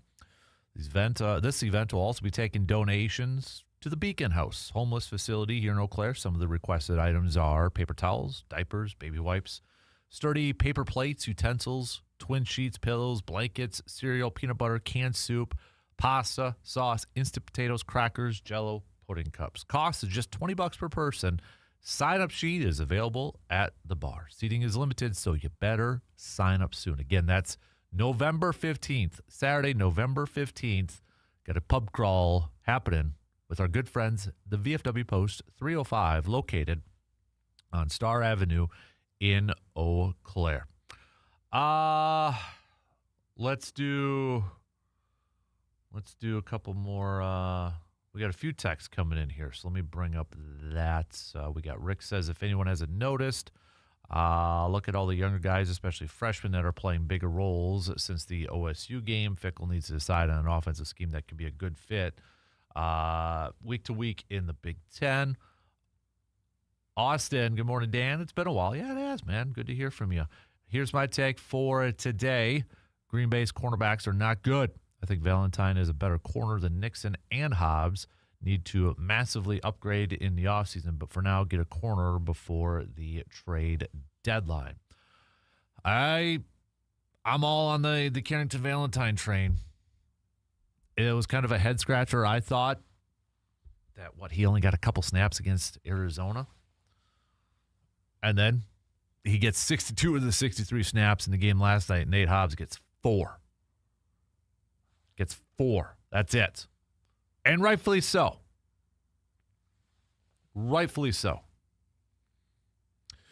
Evil surveyor say, I'm not sure if I fully understand the expedited, spit it out, Dan, review thing. Seems like they are a replacement for the coach's challenge to an extent. Kind of talked a little bit about it in the first hour. And to kind of revisit it, I think Collinsworth was hitting on something last night talking about this. Because you look at the situation, and specifically it was the touchdown catch from the Steelers. The review got it right. The initial call was wrong. The review got it right. However, as Collinsworth was saying, you had a team, Pittsburgh, a little over 2 minutes left, no challenges. At what point, where's that line where expedited review comes in and changes a call compared to what should be challenged or what should be a decision to challenge it? And Terry McCauley kind of talked about it and said the main difference is if it's a blatant, like obvious call to change where they don't have to look at multiple angles. It's like you can tell right away that's where the expedited review comes into play. Whereas if they got to look at a bunch of angles, then that's a coaching challenge, which, okay, I get it. I understand it. But at the same time, I think Collinsworth brings up a really good point, and I don't know if this is something that will be talked about in the offseason with competition committee and such, but where is that line? Like, where is that line? You know, what happened? What would have been the situation? Let's say Pittsburgh was down 8 or 7 or whatever, down by a touchdown. And the call was incomplete. Pittsburgh doesn't have any challenges. It's over 2 minutes. You know, that's the situation that Collinsworth is kind of saying. Like, does it take away the coach's challenge? If we're going to have expedited review, do we need coaches' challenges anymore? Does it take away that part of the strategy of the game? And I wonder if we're going to get a discussion with this going forward in the offseason. But I will say, like last night, first of all, the officiating was completely bonkers on both sides last night. I mean, you had false starts on not being called on Pittsburgh, and then offsides on Green Bay not being called. And I know Aaron was trying to, campaign to get that call changed, and it kind of looked like for a second there that maybe the officials were going to listen to the Steelers and listen to Aaron Rodgers and throw a flag for a false start, which that would have been a huge can of worms because they obviously missed it with Jones, the left tackle, on that touchdown drive by the Steelers before the end of the first half, which thankfully I get it. They missed that call, but I mean, come on now. You're obviously going to change it because you're getting complaints from the quarterback and you're getting complaints from the home field. But it was a struggle from that entire officiating crew last night. John says, good morning, Dan. I've got an interesting question. What is a catch? I asked because of the Roman Wilson touchdown last night. To me, I didn't think he had full control of the ball, and it was knocked out of his hands. Same question could be asked for Giants and the Eagles game when the Eagles went for the tush push and the Giants forced the ball out of Jalen Hurts' hands. It's confusing because it's different rules when they're in the end zone, apparently. I don't know. I don't quite get it. Like, it's 2 feet down. What did Terry McAuley say last night? 2 feet down, and then he made an extra move. I think that's how Terry McAuley said it. If I'm remembering correctly from the game last night, he had 2 feet down possession, then he made an extra move, whereas the Smith one was that he made 2 plays or 2 steps, but I'll have to double check it. But it's like the end zone's a little bit different too, because it's that as soon as the ball passes the goal line, it's a touchdown. As soon as the tip of the ball passes the goal line, it's a touchdown. Pass it, for the catching one, it's different. It's a little bit different rules when it comes to the end zone, which is my problem when it comes to catches in what is a catch anymore in the NFL. I hate the fact that it's gotten so confusing. And I get it. It kind of naturally progressed that way a little bit. But I hate the fact that it's gotten so confusing to what is a catch and what's not a catch anymore. Like the example I use, like playground football, now you got kids arguing what's a catch, juggled, that sort of thing. When, back in the day, we knew what a catch was, and we knew what a catch wasn't. But it is a little bit different when it comes to the end zone, especially like just getting the tip across the ball, especially like on a running back or, when you're up to the goal line and you see those guys jumping over the pile and they just kind of reach over. And as soon as that ball crosses that imaginary line, even if the ball gets hit out afterwards, if it crosses that imaginary line, it's a touchdown.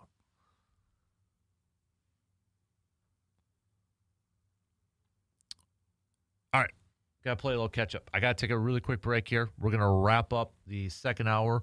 We will have JC Nisi, Justice Cleveland, coming and joining us in the 9 o'clock hour. I've got a long weekend hangover from Josh I got to get to as well. But let's take a quick break here to play a little catch-up because I'm running out of time in the second hour. So we'll do that, and we'll be back here in just a couple minutes.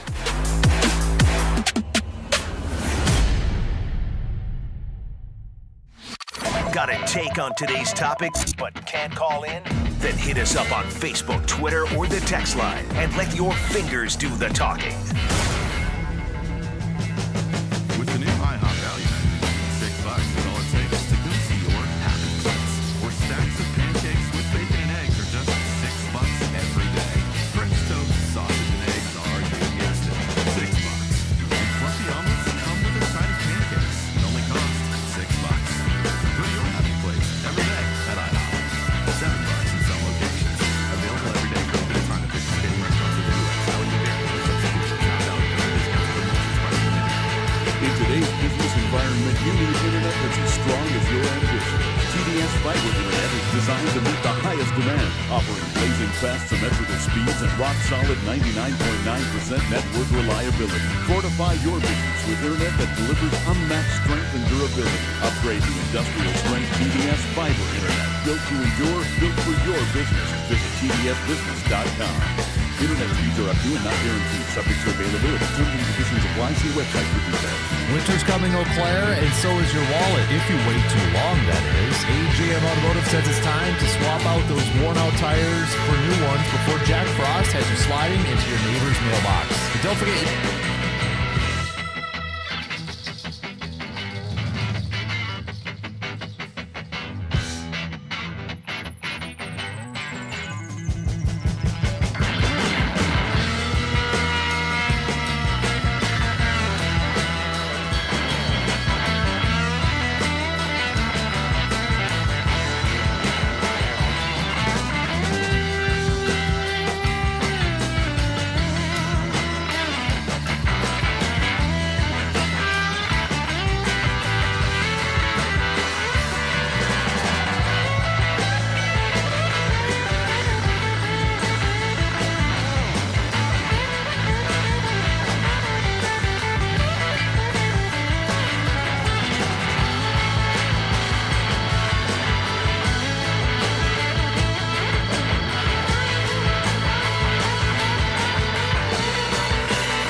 Life's busy, right? Why run all over town when you can get everything in one stop at Hy-Vee in Eau Claire? Groceries, fresh produce, meats, bakery items, household essentials. They've got it all. Friendly staff, great selection, and everything you need to make your week easier. Plus, don't forget, shopping at Hy-Vee in Eau Claire can save you money at the gas pump. Skip the extra stops, save time, and get it all done in one trip. Head to Hy-Vee in Eau Claire, your one-stop shop for everything you need.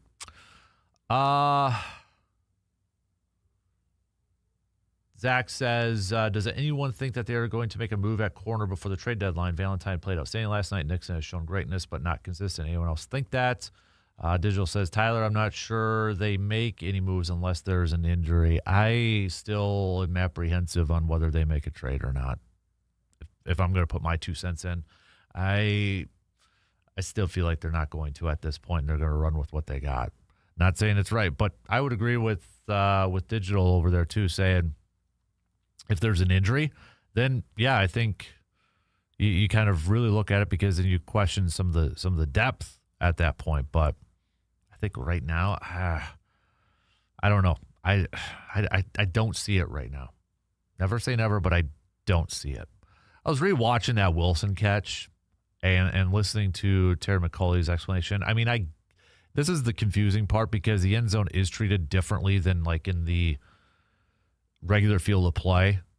Because you look at it, Wilson, yes, he had to 2 feet down plus an extra thing, as Terry said. And the rule is the receiver must establish control of the ball, get both feet down or another part, and perform a, quote, football act, which is what Terry's referring to with the extra moves in that. Now, if that's in the field of play, is that a fumble? Because then that goes in the back of the end zone. But again, the end zone's treated differently because, again, you put the nose across the football and it gets batted out with a runner, it's a touchdown. So it's just, they've complicated a lot of different stuff. I think it's a catch. I would agree that it's a catch. I think he had control.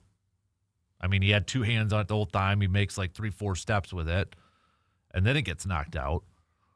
But it's a different call if it's in the rule. If it's in the regular play, regular field of play. End zone's a little bit different. End zone gets treated differently. It is what it is at this point. Josh, really quick. Weekend hangover.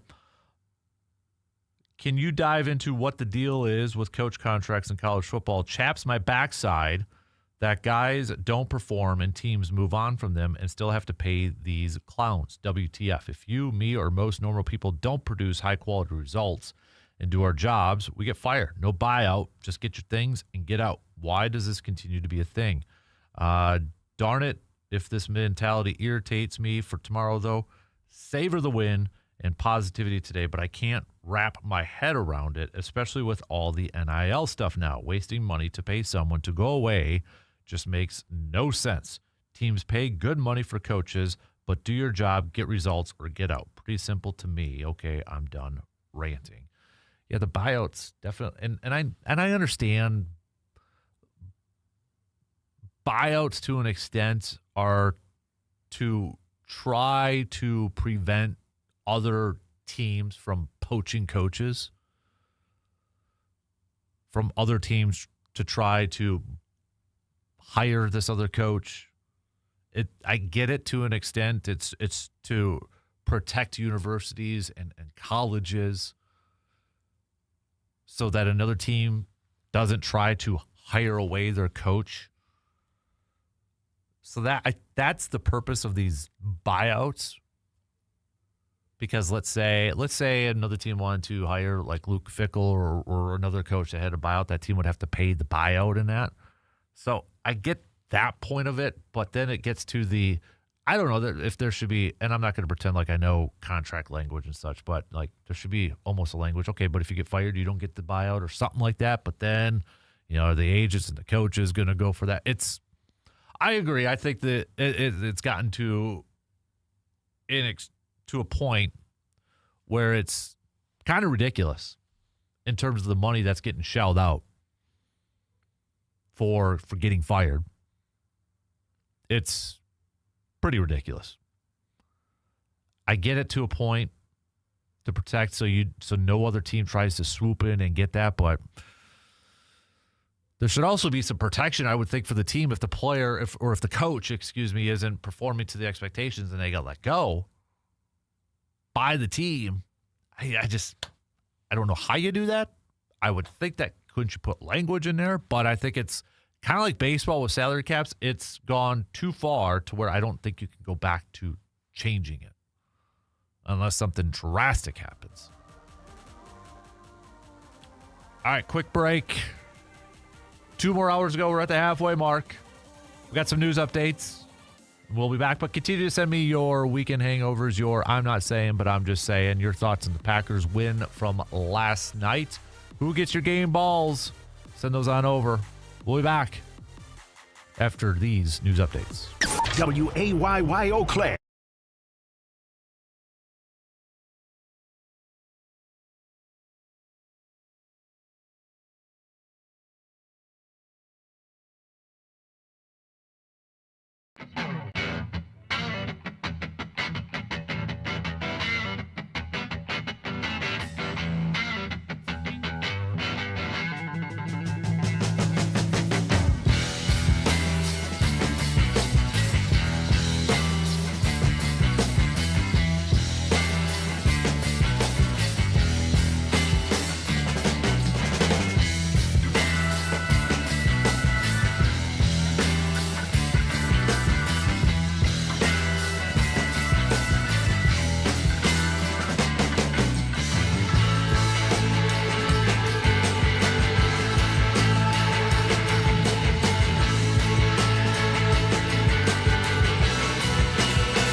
All right, third hour, kick it off right now on this Victory Monday for, if you're a Packers fan, that is. Appreciate you tuning in, however, wherever you are tuning in from. Rod says, it's too much money, but don't you think buyouts are also used to incentivize a coach to leave a comfortable job to take a chance at a new university? Well, it's kind of the same thing of what we were just saying, Rod, about, you know, another team trying to poach that coach. It's those buyouts to prevent a coach from leaving, whether it's the coach wanting to leave or whether it's a team trying to hire him. It's the same thing, essentially. So, John says, what a great 3 games by Giannis. He is definitely making a case to be MVP again. He looks so dominant and looks like nobody can guard him. Yeah, he's off to an absolutely fantastic start. 36 points, double-digit rebounds, 7 assists per game, nearly a triple-double last night, 1 assist away from a triple-double. Dude is off to a fantastic start. Fantastic start. I was looking at, so a few of you have mentioned about trying to get a corner before the trade deadline, which is next week. And I was looking on Jeremy Fowler's list on ESPN, and a couple corners on there that because I he's got players on there too that are still on teams who are playoff contenders. So I don't know how many teams would actually trade players. It does happen in that, but it's kind of looking at maybe some players who are on non-playoff contenders or maybe not going to get there this year. A couple names kind of stood out to me, and one of them, he actually lists the Packers as being a team fit, and it's Roger McCreary, corner from the Titans. And as Fowler notes, similar to Key, McCreary is a defensive starter who doesn't fit the long-term plans of a team in transition. His name circulated in trade buzz at roster cutdowns too. He's a reliable corner who could play inside or outside, traits that typically elicit some types of trade interest, even if just for day 3 pick swaps. If it's a day 3 pick swap, I'd be good with that. Matt Bowen continues to say more of a ball disruptor than a playmaker. McCreary is a physical cover corner with the ability to match in the slot and tackle in space. While McCreary lacks the impact plays on his resume, his game meshes with any defense in search of an inside-outside corner who plays with an aggressive demeanor. Predicted chance of getting traded, 35%. Team fits, Packers, Cardinals, Falcons. The other name I was kind of looking at on here is Cam Taylor-Britt from Cincinnati. Fowler says Taylor-Britt was a healthy scratch against Pittsburgh last Thursday night, forcing him to contemplate his immediate future. DJ Turner and Dax Hill have emerged as the Bengals' primary corners. Taylor-Britt has shown flashes, but he needs to up his 2026 free agency value, and he could use a fresh start. Perhaps the Bengals will give him one. The tape. Taylor-Britt is only 26 years old, and he has the traits that might entice some teams. He can match vertically in man coverage due to his long speed, but I see a better fit in zone-heavy defenses, which Green Bay plays a lot. Taylor-Britt had 7 interceptions and 15 pass breakups from 2023 to 2024. So, again, those are just kind of a couple names looking at from Fowler's list, or ESPN's list, I should say, from ESPN's list, about maybe some potential trade candidates. Those aren't the only trade candidates out there, but just kind of getting an idea maybe of some names. Honestly, if it's like pick swaps on day 3, and what they mean by pick swaps, if you're swapping your 4th rounder for that team's 4th rounder, or whatever the case may be, or swapping a 4th for a 5th, probably in this case, okay, you get the player and you still get a pick, but it might be a round later. Yeah, it might be a 1-year rental, but heck, I'd be okay with something like that. I still don't. If I were to make a guess today, I don't think Green Bay makes a move. Now, would I like to see them make a move to add more depth and competition? Yeah, definitely, 100%. I 100% would love to see that, but I don't know if it's going to be in the cards right now for this ball club. But time's running out for them to figure that out. So I was just kind of curious to see what Nate Hobbs' contract situation looks like. He actually, okay. If, I don't think they would, but if Green Bay wanted to move on from Nate Hobbs after this year, they actually kind of could. His cap hit, Nate Hobbs' cap hit for next year is $13 million. Dead cap would be 12. So they actually would save a little bit of money. Again, I don't know if they would after 1 year, but I'm just throwing that possibility out there. But I would agree, if there is a move to be made before the trade deadline for this Packers team, I would like them to get another corner. I would like them to look at that and see if they can build up that depth somehow, some way. I'm still skeptical whether they're going to or not. Because if you look at the depth chart too, outside of the three of Hobbs and Valentine and Nixon, it's Bo Melton and Kamal Hayden, which we really haven't seen. I mean, there's some people, some fans on social media say maybe it's time to give Bo Melton a shot on the outside and play a little corner. I don't. Maybe, I mean, his brother's a corner. Bo Melton's got the speed. We know that. He's got that. You ready to thrust him into that spot? I don't know. I'm not. I would trust the coaches at that point in time, but you're one injury away from potentially that happening. One or two injuries away from Bo Melton being a primary corner on this team, or Kamal Hayden. So if there is a position that I'd like to see Green Bay address, maybe just more so from a depth purpose, it's corner. What would you do? So I'm just going to throw this out there to get Packers fans who listen a say in this. What would you do with the kicking situation?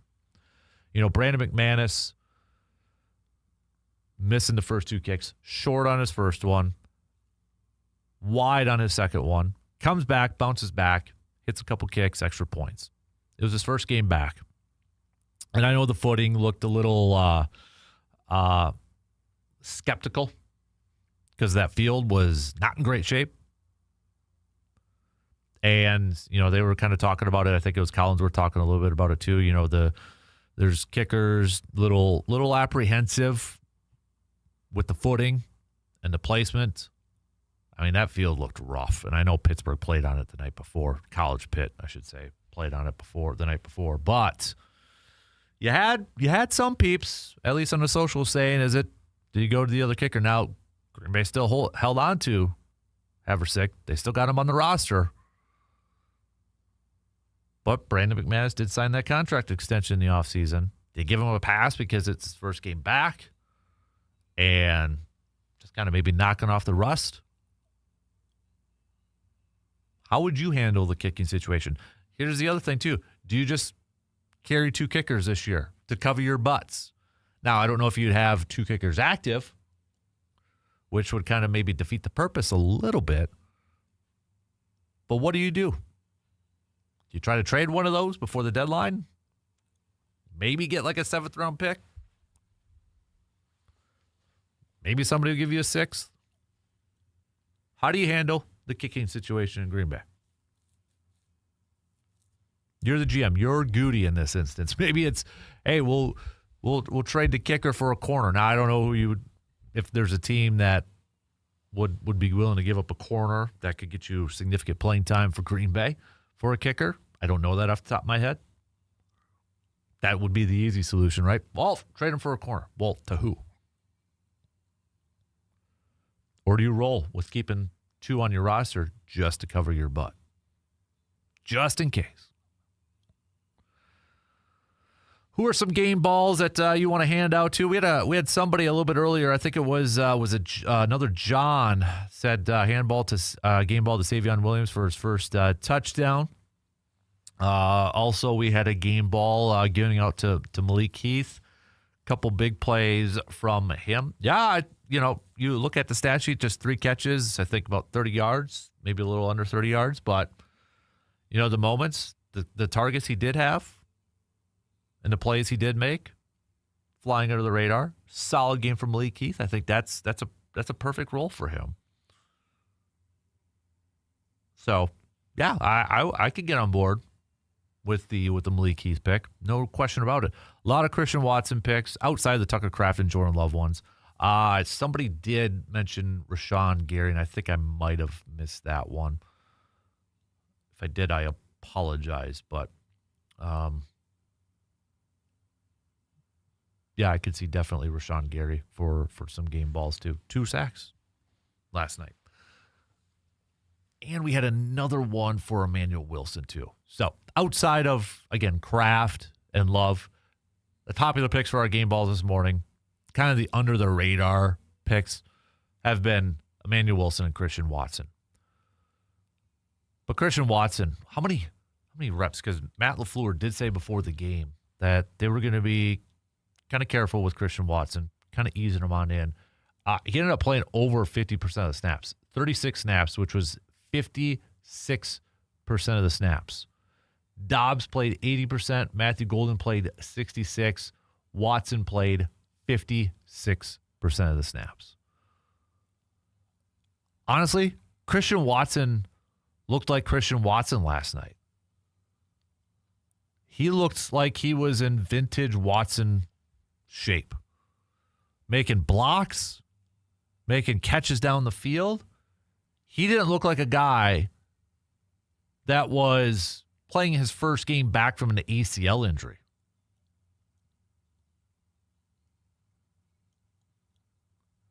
I feel like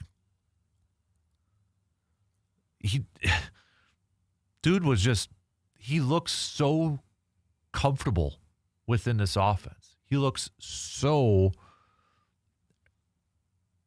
it's like, I don't know how to fully describe it. It's just, the dude looked great last night.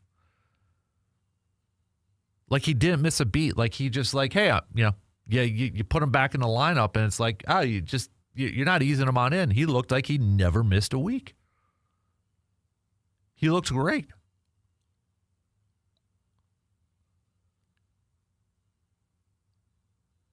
And I can't wait to see it kind of continue to go forward. The more, if he did have any rust last night,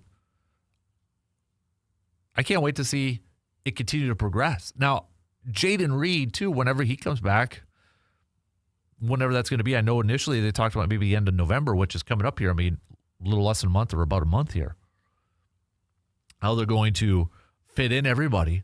But all the talk, we've talked about how much Watson is so crucial to this offense, not necessarily just from a box score padding up the stats standpoint, but just how he makes everybody better and how he does the little things, whether it's blocking, whether it's drawing attention, going down going for the deep routes down the field. This guy is definitely vital to this offense. And I don't think it's a happy accident either that this team for the first time scored over 30 points. Or not, I shouldn't say for the first time, but actually scored over 30 points in a win. I mean, they tied Dallas when they scored over 30. Every other win they had was like 27 points. I think Watson is just going to continue to get better and better and better as that rust knocks off of him for this season. I can't wait. I think he is one of those glue guys on this team that does everything. He is such a team guy, the blocking, getting out in space. Twice last night on 2 touchdowns, twice it was because of his blocking. The Josh Jacobs run and the Tucker Kraft. First touchdown from Tucker Kraft. Christian Watson was out front blocking for that. And you think about it. When you think of a speed receiver, you're probably not thinking a great blocker, but Watson with his size. That's why Allen Lazard was a really good blocking receiver. He's a bigger receiver.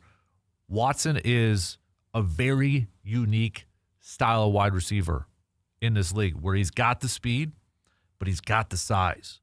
And most of the times when he's going up against a corner, probably 5'11", 6 foot, Christian Watson is going to have a size advantage in the blocking department.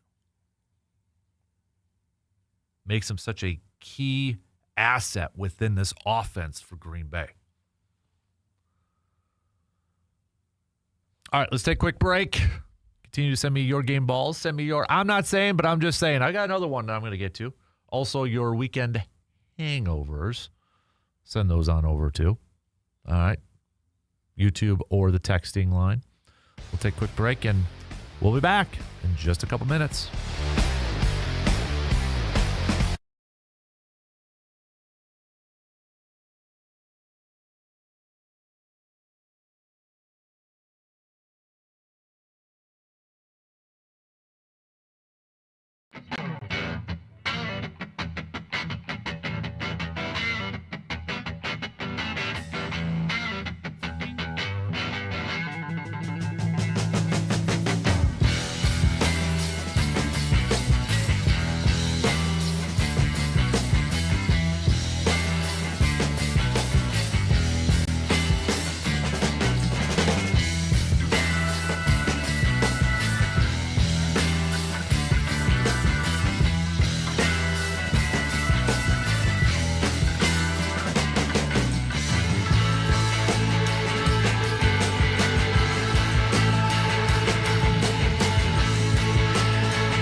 coming up here.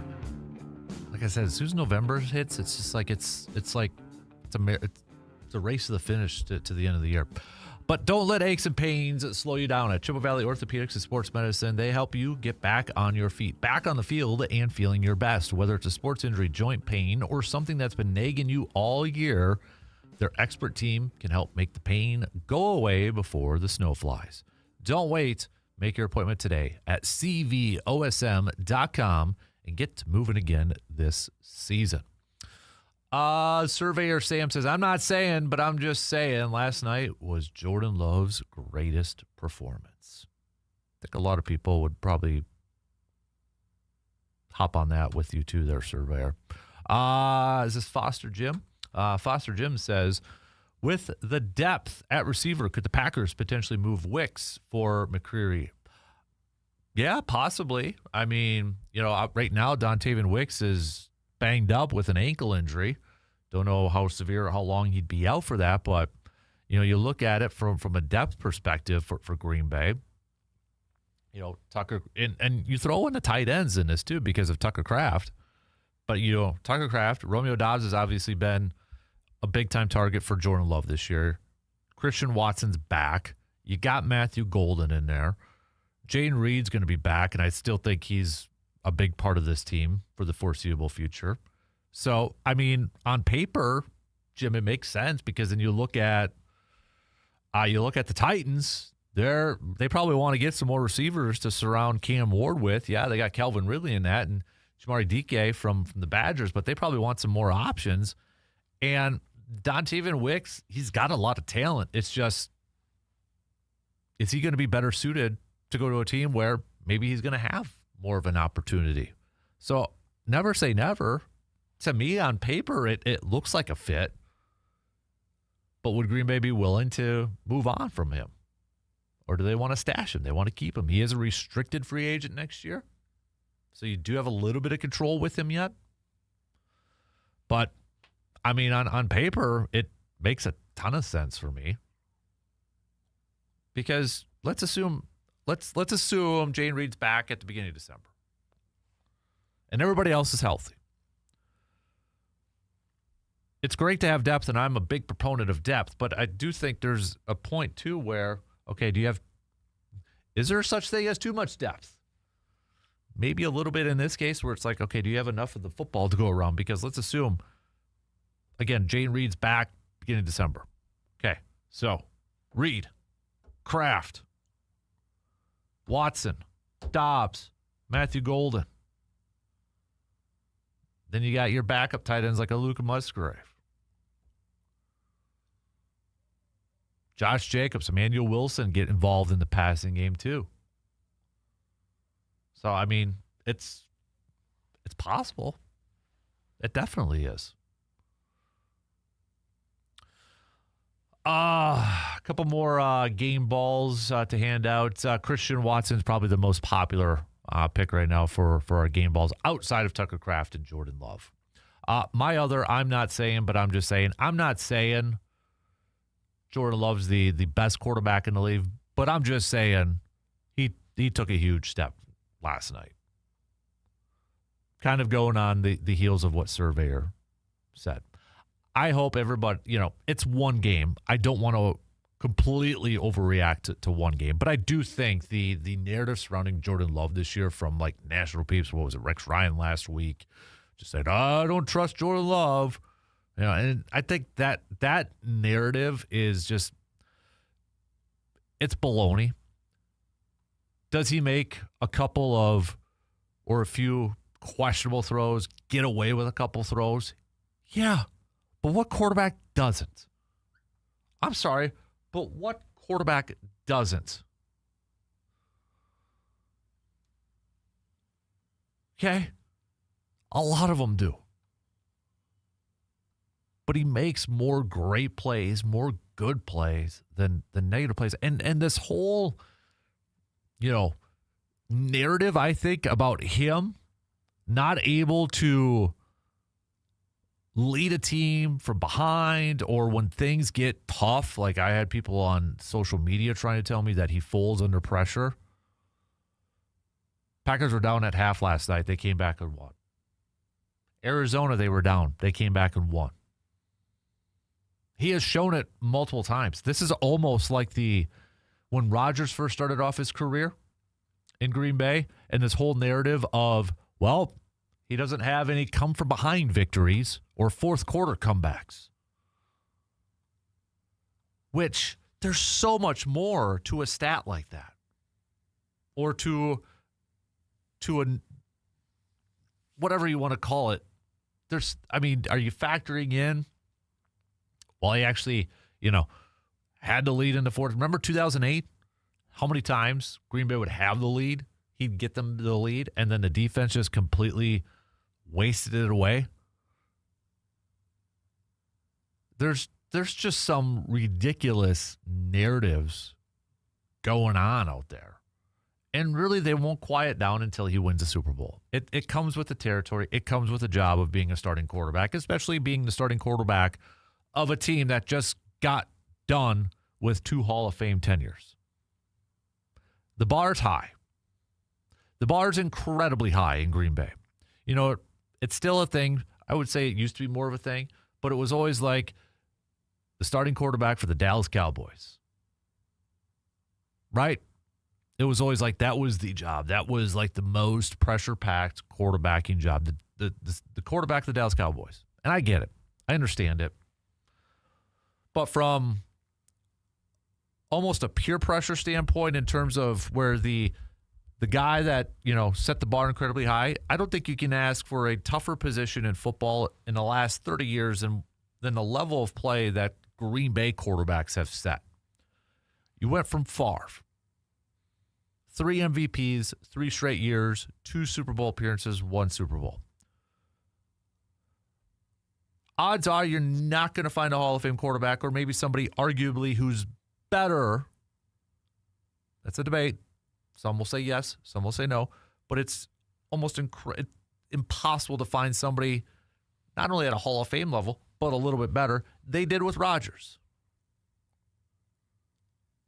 And now you got Jordan Love, who not only I think is like the guy that replaced Rodgers, which is an incredibly high bar to have.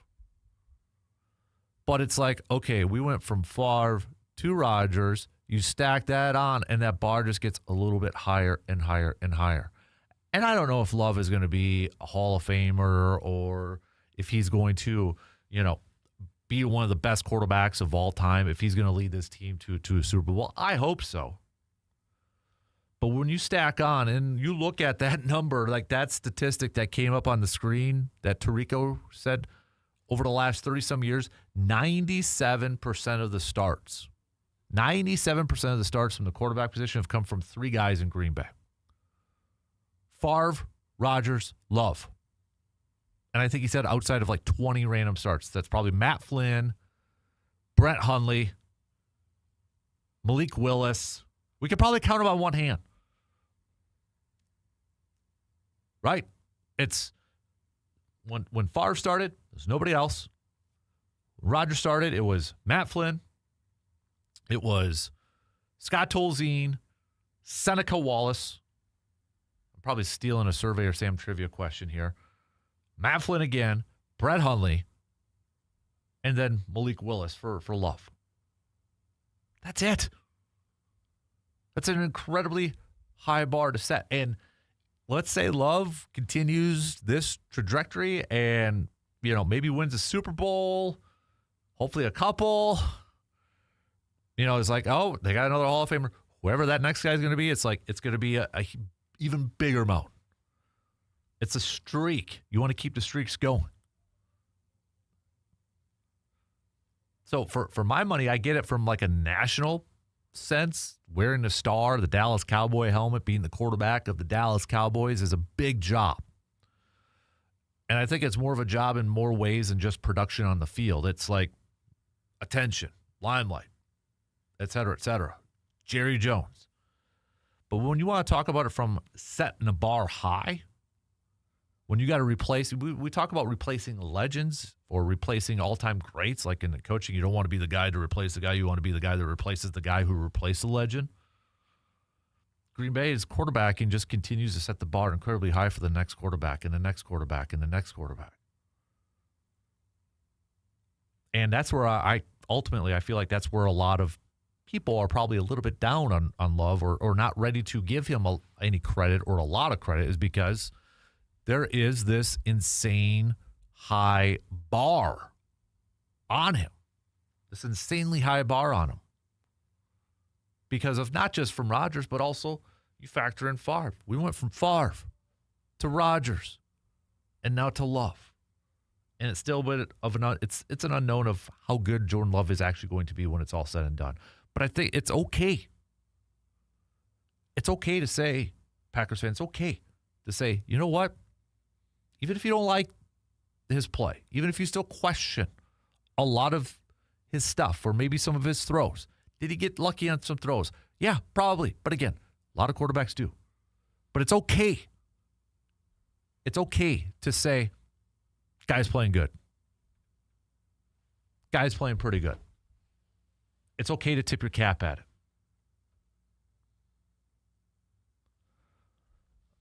All right, let's take a quick break.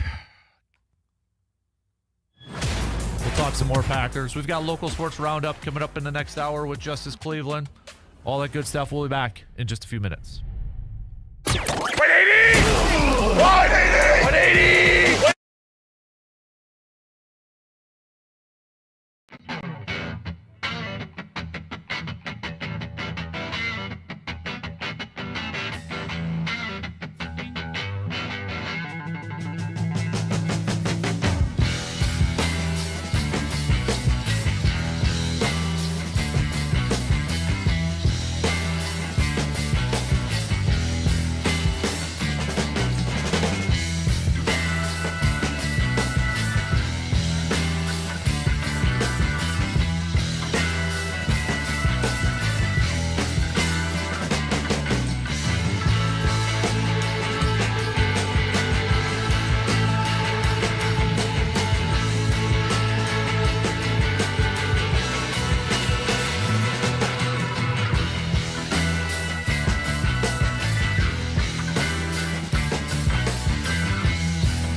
case you haven't had a chance, we put up a new poll question for our 715 Speaks poll question, brought to you by Post Glass and Mirror in Chippewa Falls. Posted it up last night.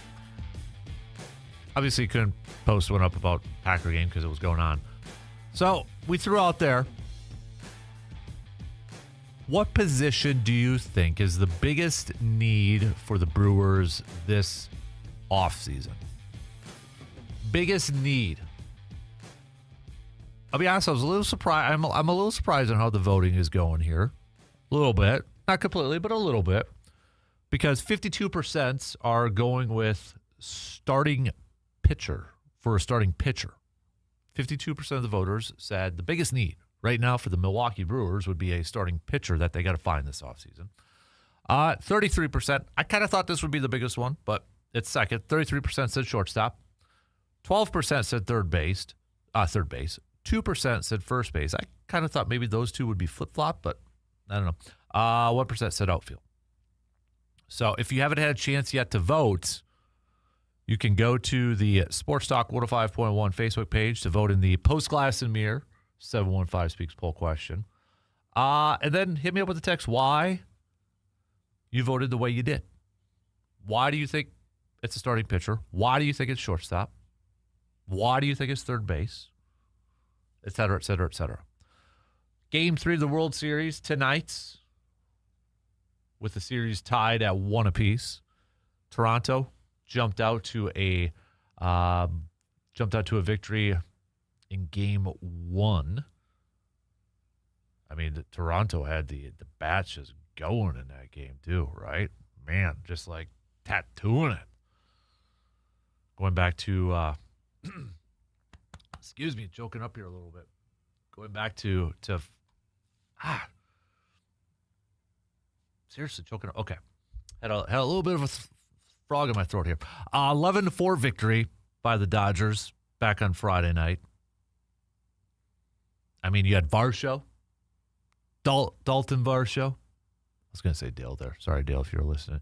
But Dalton Varsho getting in on the home run fun in that game. He collected a couple RBIs. You talk about, Tucker Kraft making some moolah for this upcoming offseason. I think Dalton Varsho is going to be making some moolah coming up here too. But bats coming alive, especially in that sixth inning for the Blue Jays, putting up nine runs in a six. It was tied at 2 apiece heading into that inning. And Toronto goes in there and puts up a big old 9-burger and hands Blake Snell a loss. He gets charged with 5 earned runs in that contest. And then, bullpen, just adding a little bit more gas to the fire. So kind of talked about it leading into that game. Would the long layoff help the Dodgers? Well rested, but would they be a little rusty? Dodgers went to 7 games. Would they... I think it kind of evened it out. Honestly, hindsight's 20/20 in this whole thing. But even after the Blue Jays won Game 7 against Seattle, it wasn't like they played 2 days later. They got normal rest. And it kind of looks, if you just kind of look at it, maybe the Dodgers had a little too much rest. I don't know. But the Dodgers bounced back nicely and picked up a Game 2 victory to even up the series, stealing home field advantage because now the series moves to Los Angeles tonight. And looking at the pitching matchup for tonight's game, you got Max Scherzer, longtime veteran, going for the Blue Jays, going up against Tyler Glasnow. Veteran versus a youngster. Dodgers are favored in this game. Looking at matchup predictor at 67.9% in favor of the Dodgers. Line favors the Dodgers too. I just really want this to be a series that goes the distance. I'm rooting for the Blue Jays. I think the Blue Jays can win. It's not like it's, just the feel-good story. I think the Blue Jays can win this. But they have to have kind of a similar recipe to what they had in Game 1. Got to put up a bunch of runs. Got to try to get to that bullpen. A lot of the stuff that we talked about when the Brewers faced the Dodgers in the NLCS. How much are you paying attention to, if you're a Brewers fan, how much are you paying attention to baseball right now with the Brewers not in it? I'm sure there's probably a little bit of you, maybe a lot of you, that have lost interest in baseball because the Brewers aren't in it anymore. And I get it and I understand it. But I would imagine the baseball diehards are following along. Maybe you're following a little bit or more along because, hey, we got a couple of local connections. Alex Call with the Dodgers, Dalton Varsho with the Blue Jays. So maybe you're just paying a little bit more attention to that too. I still follow. Yeah, wish the Brewers were in it, and we were talking about the Brewers in this World Series, but it's still the World Series. I still get into it. I still watch it. I love playoff baseball. Love watching it. Couple more texts before we get to break. Game ball. I'm going to give mine to Emmanuel Wilson. He provided a nice spark when there was a lackluster running game. And you kind of look at when he got into the game in the second half is when things started to turn around. That's from Mitch. Yeah, well done with that pick too. That's been another popular pick for Emmanuel Wilson. And yeah, you look at when he came into that game last night in the second half, kind of saw a little bit of an energy tick. Running game, even getting involved in the passing game. Emmanuel Wilson, 2-3. He provided a nice little spark for that team that was looking for a spark. And then it's just kind of like, well, that kind of got the gears going a little bit. Started to move a little bit. It started to get into a little bit more of a groove and such. And I think Green Bay just really needed to get that running game going to open up a little bit more in that passing game. And the little bit of success that Emmanuel Wilson was having, I think helped open that up. And then you saw Matt LaFleur dig into his playbook a little bit more. And I think it's a fair question because I've seen some people throw this out there. Does, LaFleur need to be a little bit more aggressive in first halves of these games? Yeah. I would. Because I think you did see, going in the second half, you're down by 9. You had to open up the playbook a little bit more. You had to dig deep down in there and try to find some unscouted looks in that and catch them by surprise, and you saw that. And so, at least online, the narrative was Matt LaFleur need to be more aggressive and maybe open it up a little bit more in the first half. I mean, I understand the mindset that you don't want to do that early, but you also want to start fast in a lot of these games too, right? You want to be able to start fast and not always have to play from behind. So where's that aggression early on is where a lot of fans are asking, or what a lot of fans are asking right now. Where is that aggression early on? And I think it's a fair question. I think it's a fair question to find that balance. You have to find that balance. You still want to be aggressive in the first half. You want to start off fast, but you also want to save some in that second half so you can close it down. And I think that's why you hear a lot of fans who have questioned LaFleur or are a little apprehensive on him, because there's a lot of times we probably haven't seen 4 straight quarters of great offensive football. We've seen it before, but not on a consistent basis. And I think you're seeing a big chunk of Packers fans that are getting, a little maybe frustrated or a little bit of annoyed that the team isn't getting off to faster starts on the offensive side, and they're playing from behind and maybe putting a little bit more pressure on the defense. And I think, Green Bay, if I'm Matt LaFleur and I'm looking back at this game and I'm maybe looking back at the last couple of weeks or so, how do we get off to faster starts? Not only get off to faster starts, but how do we keep that momentum going? How do we keep that whole mindset of all gas, no brake? It's one thing to say it. It's another thing to actually do it. Don't just preach it, do it. And I think that's a frustration for a lot of fans when it comes to the offense. Let's get off to faster starts so we're not always having to maybe come from behind in some of these instances. All right, let's take our final break for the third hour. Continue to hit me up with some more messages, some more thoughts. We'll be back in just a couple minutes.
right, just a few minutes left to the top of the hour. Kick it off next hour. We'll do some local sports roundup with Justice Cleveland, sports director from WEAU 13 News, breaking down the latest in high school football playoffs. We're now into the third week for 8-player football, heading into the second week for 11-player football. We've got volleyball teams advancing, tennis, wrapping up their seasons too. So cross country, soccer. We'll chat about that with Mr. Justice Cleveland from WEAU 13 News to kick off the next hour. Continuing to get your I'm not saying, but I'm just saying. I'm not saying blank, but I'm just saying blank.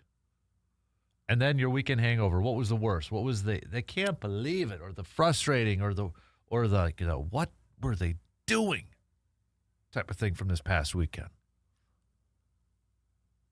It doesn't have to be your favorite team. It doesn't have to be that, okay? It could be from something else. Different storyline. Okay, could be all over. So think about that for a little bit, and hit me up with a text or comment on the video stream. Okay. Again, it could be like weekend hangover, frustrating, annoying, disappointing, confusing. Like just pretend like when you have a hangover yourself and you're like, oh, what? So that's kind of what it like. What? Why? Why'd I do that? That sort of thing. So we'll get to some more of those coming up in the final hour. So got that coming at you. A couple more game balls to pass out. Definitely. Well, we got a few more Tucker Crafts and Jordan Loves, and rightfully so. Kind of looking for some other ones too. Christian Watson still leading the way. Emmanuel Wilson's right there too.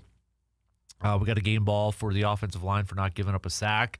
That's from Alex on our texting line. And then we've got Kyle giving a game ball to the defensive front for continuing to pressure Aaron Rodgers throughout the game. So keep those coming. If there's somebody else you that we've already mentioned that you would still like to throw in as a game ball recipient, send those on over. If we're missing somebody, if you think that we should be giving it to another person who's maybe not getting enough attention, you can text that on over. We had a couple Malik Heaths on there, which that's a good sneaky one. I can buy that one for sure. I'm a big Malik Heath fan. I liked him coming out. So when he was with the Packers in the preseason and such, just a guy that, probably just going to play a few snaps for you, but gives you a couple plays here and there. I like him as a bottom end wide receiver roster guy. I like him. I like his makeup. I like his mindset. Great play going early on in the game, that throw out to him when he was lined up. Was it Joey Porter Jr. against him, man on man? And it looked like it was going to go the other way. And like they said, Steelers defense probably didn't think play was going to go to Malik Heath. You just throw it to him, and he, boom, picks up a first down. So, yeah. Couple more game balls coming in here. Christian Watson, Jordan Love, another Jordan Love, and I'm just trying to catch up on some, and then a couple of Tucker Crafts. We've got Nate asking, can Tucker Kraft get a new contract already? The guy has deserved it, and he's just going to cost more and more. Well, kind of touched on it a little bit earlier. He's not eligible to get a contract extension until after this season. So as much as the Packers probably would love to maybe give him a contract now to maybe make it cheaper, they can't until after this season. So they can't. But he's definitely due. Matt Schneidman tweeted a few minutes ago, I could see Russ Ball's forehead sweating in the press box last night, thinking about what he'll have to pay a tight end this coming offseason. Is Tucker Kraft kind of feel like he's turning into, I mean, not only a great player, but almost like a folk hero level for the Pack too. I mean, he's like Wisconsin. Like he's like us. He's a big hunter, right? Outdoors. Played South Dakota. Very loyal. He's my kid's favorite player right now, along with Jay Reed. My kid's going as Tucker Kraft for Halloween, for crying out loud. So he's definitely rising up to that level. All right, shot clock's going to cut me off in a few seconds. More Packers talk coming up in the next hour. Got more Bucks talk too. Giannis off to a fantastic start. Bucks dropping their first game yesterday to the Cleveland Cavaliers. Now 2-1 in the season before. Big game against the Knicks tomorrow night. So we'll throw that in there. Local sports roundup, all that fun stuff. Final hour coming up in just a few minutes.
Monday coming at you here this morning. A big thanks for hanging out with us all morning long.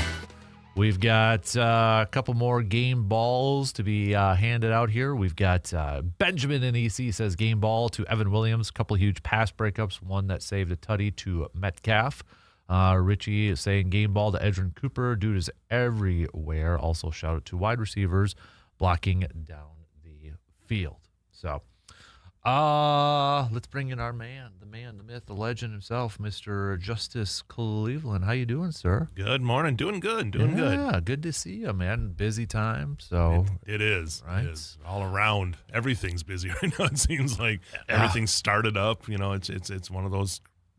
November usually just a crazy time of year, and we're almost there. So I feel like as soon as Halloween's over with and we get into November, it's just like a mad rush. it really is. You know, Even just this fly weekend. through us, yeah. You had sectionals, you had regionals, you have state team tennis. Shout out to Altoona, finishing runners up there in D2, and Memorial getting the getting to the semifinals as well. So good representation there. So yeah, we're next week or this weekend. It's not next weekend anymore. It's this weekend. We've got state cross country. Yeah. So I mean, The Ridges, right? And yes, Rapids. So yes, indeed. are you heading down, or are you guys? I Anybody? think Philip will be Philip going. will be going down. Okay, Yeah. nice. He's So- done a really good job following the cross country scene this year. So Nice. he wants So- to finish it off there, and I can understand that. Absolutely, not a far drive either, too. No, So. drive through the cranberry bogs. Exactly. Well, let's do some local sports roundup brought to you by Carpet City Flooring Center. And we also had the high school football playoffs for 11-player kickoff this past Friday. D1, start off there. Chippewa Falls gave number 1 Waunakee all they could handle. Wasn't it Chippewa Falls? Was it last year, a couple years ago? Upset? They upset Hudson. Hudson, that's right. Yeah. They've So- done that year and year. Waco, it's kind of the same story where they just eke into the playoffs. Mm-hmm. But when you have a Hall of Fame, 2-time Hall of Fame quarterback coach and Chuck Rakovich, he knows how to game plan for these big games and did another outstanding job. I mean, we took Waunakee to overtime, had a chance. And wow, what a game it was. We had that on in the sports office, and we were trying to finish everything up. And just, that was hats off to that Chi-High team for playing as hard as they could and almost pulling off against a team that's favored to go to state. Yeah. So, yeah, they didn't get it done, but I think they can hold their head high into the offseason knowing how close they came. Absolutely. Pulling that one off. Hudson does move on. They're going to be going up against De Pere, who upset 2-seeded Neenah. So this game's actually going to be in Hudson. Right. I don't think they were expecting to have a second-round game there. Right. So they get to move on and such. Division 2-wise, River Falls, top seed, moves on. New Richmond also moves on. So a couple, and Rice Lake on the bottom half of that bracket also moves on. Yeah, some big Rivers teams that'll move on. And all three of them get to host again, too. So, I mean, that shows you how tough this conference has been this year, and to see those three. I mean, Rice Lake, I mean, the road's the road has been tough D3 wise. D2, it's tough as well, and they're showing Dan Hill, another great coach there, just continuously getting that Warriors team to just find playoff success, and getting a win in D2 and now still having a shot. I mean, Wauwatosa East is going to be a tough game, but they got a chance. Yeah. Division 4, we've got Baldwin Woodville as a 2-seed. They get to move on. They'll be playing Platteville with an upset victory too. And then Altoona putting up 54 points in their victory. Was that Brandon kind of mentioned, was that the first home game that Altoona has hosted too that he thought he heard Yes. for a playoff game? It's the first ever playoff home game since the 97. That's when they expanded the playoffs. Right. So that was the first year they had ever made the playoffs. Wow. And first win since 2001. Man. So second playoff win in team history there. So just a big night in Altoona. I was at that game. And, yeah, I mean, they got off to a really good start. Credit to Seymour. They battled back and made it a game, and it just kind of turned into a shootout there in the second half with Altoona moving on. So Chad Hansen, that team's going to be tough. They got to go to Winneconne, and that's a team that's, I believe, a number 1 seed, and it has been favored to go to state. So if they can pull that upset off, Chad Hansen's been in big games before. He's a state-winning coach. He did that at Greenwood back in the day. So I think he knows what the pressure is like and can tell these kids, hey, go out there and kind of just what Braco did with Tri-High. Right. Give it your all. You never know what can happen. But you look at, the last few years of what Coach Chad Hansen's done with that program too, just really elevating that program the last few years. Yeah, I mean he's built such a good culture there. Yeah, and if you ever Chad is just such a fun, energetic guy to be around. Always has endless amounts of energy, and I think that passes on to his players. Division 5, we've got Durand, Arkansas moving on to play Grantsburg. St. Croix Falls going to be taking on Northwestern, as well. Stratford at the bottom end. No stranger to playoff football. No. And then Spencer Columbus Catholic, too, also taking on top-seeded Tomahawks. So that's kind of Division 5 over there. Division 6. Two big ones. Yeah, Regis moves on. How about Regis Fall Creek with a huge win over Chautauqua Warehouse at 40-0? Yeah, I think that was kind of a statement there. I mean, Chautauqua's a really good football team. Fall Creek to go on the road and get that win. That's a team that just as the season has rolled on has gotten better and better and gotten more complete as a team. I kind of saw them, their first game was against Altoona, and they played well, but Altoona just looked like a better team there. And then Fall Creek has just continuously gotten better each week. And that's what you want as a coach, and, peaking at the right time. And for them to play that well against Chautauqua sets the tone, because they almost beat Regis in the first round last year. Yeah. So now another matchup there at Regis, at Carson Park. And then just right below that, you got Mondovi hosting Bangor.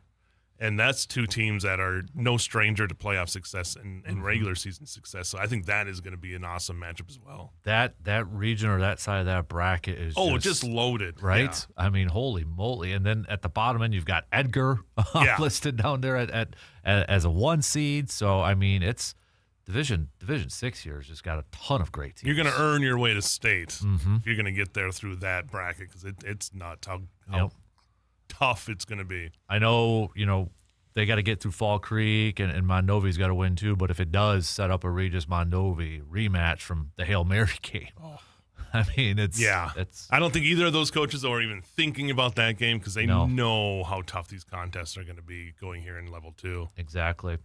Division 7, we still got a lot of our local teams in here too. Cochrane Fountain City's moving on as a 1 seed. Glenwood City is going to be going up against them. Pep and Alma versus Boyceville. Boyceville, a team that's got high aspirations, I would imagine, too. That should be a fun matchup there. I mean, Pep and Alma, those are two just powerhouse teams. Just grind it out, but it can also hit you through the air if they need to. So that's going to be a fun game. And then Aliva Strum. Getting the win there. They'll travel to Oshkosh Lords. So that's another one. Aliva Strum, a team that kind of been under the radar for most of the season, but getting a big win and then now having a chance to kind of, like we talk about, play spoiler and get a chance to go over there on the other side of the state. And then A-player football, we're getting close to wrapping this up, and it's pretty much all chalk. 3 of the 4 regions, all 1 or 2 seeds advancing, except for the bottom one there. But you got McDonald Central Catholic taking on Flambeau in a 1-2 matchup. Gilman taking on North Crawford in a 1-2 matchup. Yeah. So there's a potential we have an area, if things can work out, we could have an area championship game, because Gilman's on that right side of the bracket, Flambeau and McDonald on that left side there. So that McDonald-Flambeau game is going to be a fun one to watch. That McDonald offense just is a machine. And the defense obviously has been very good too, if you look at all their scores. Yeah. So, but Flambeau kind of played a battle. They had against, I believe it was Frederick last round, and it was kind of a battle for them for a little bit. It was they were trailing going into the third quarter, but then just kind of turned it on there. So I mean, I remember talking to the coach for McDonald. He's like, it's tough because we've played Gilman, and that was like probably our biggest challenge. But a lot of the games these guys haven't been backed against the wall in games.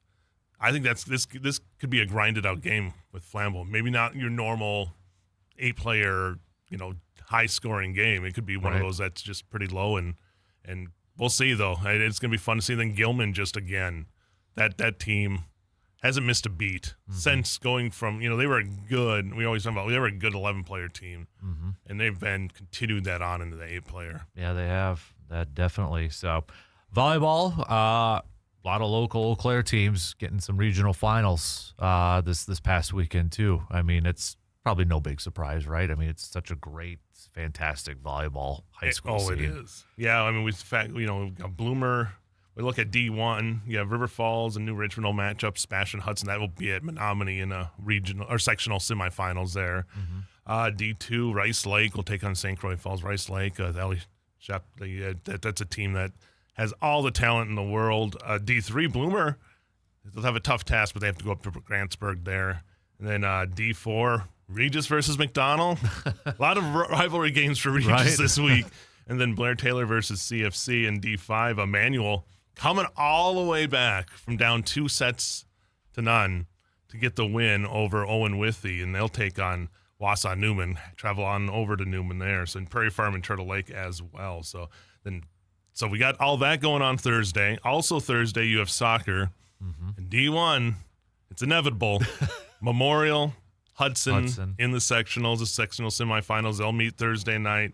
River Falls and New Richmond. So got 2 BRC matchups there right away. And another BRC team in Rice Lake will be taking on Somerset too. So, yeah, you got Amory still alive as well, and Arcadia #1 seed there in D4. So a lot of teams still out there battling for championships. Yeah, no kidding. Wow. As you mentioned a little bit earlier, too, tennis kind of wrapping up, too, with the state, team state this past weekend. Altoona, well represented, that's such a great program over there, too. Yeah. So Greg Emerson's done just an outstanding job, and they had to win all their singles matches. Their last 3, the 2, 3, and I think the last 4, those last 3 all went to tie breaks. And they won all 3 tie breaks to end up getting the victory 4-3. So, and St. Mary's Catholic, I believe, was who they were playing. And then they ended up falling into Shorewood in the championship. But, I mean, that's the success, a level of success Altoona has not received. And for them to go down there and do that, congratulations to them. Well-deserved and hard work for them. And, again, Memorial as well, going back, I think it was the 24th time that Litcher has taken that team to team state. Just amazing run. Wow. And then, as you mentioned, cross-country state coming up this weekend, too. Yes, and I'd say Lauren McCullough from Menominee continuing her just run of domination in those races. Just outstanding athlete, Menominee as a team, then Bloomer as a team. I say Bloomer going down there, and they'll have a chance. I'm moving up a division, and now having to battle with the D1 teams, which is, for Bloomer, just to say Bloomer and D1, you don't really think of that. And they've still continued to find success. So Carly's done a great job coaching. Oh, she has done an excellent job. So and they had some hardship. The Hartman sisters had running their hearts out, but still being able to make it there. That's great. And so we'll see what happens there on Saturday in Wisconsin Rapids. Yep. College-wise, just a quick note. I know UW-Eau Claire fell to River Falls. Stout getting a victory over your alma mater, the Pointers. Over this past weekend, too. But Wyatt Conference continuing to show its depth and dominance for a lot of these teams. I mean, I think La Crosse got the win as well. Just a dominant win over Oshkosh, so they should move up pretty well. I mean, Stout should probably move up, too. So River Falls, I was at that game, the Blue Gold River Falls game, and that team with Blaha, and that they were a machine there for, credit to Helder for getting those 3 touchdowns.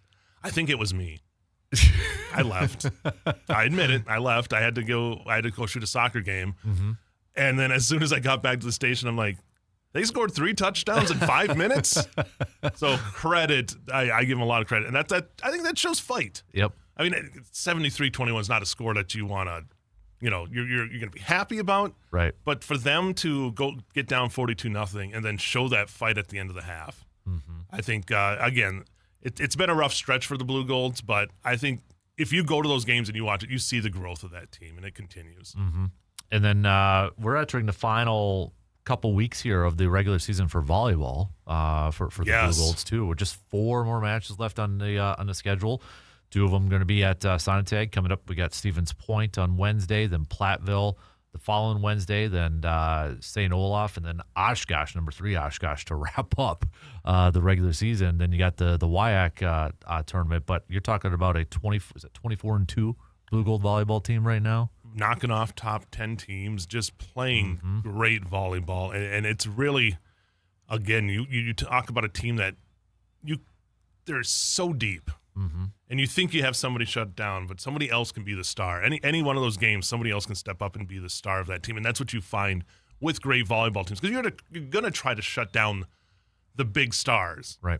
But it's when other people can step up and continue, and it doesn't seem like they really lose anything. And a team that has faced so much adversity and battled back and got wins against big teams with that adversity, Kim Woody's got that team playing great, and it's going to be I think this is a team that's built to go deep into the postseason, and we'll see what happens here. Yep.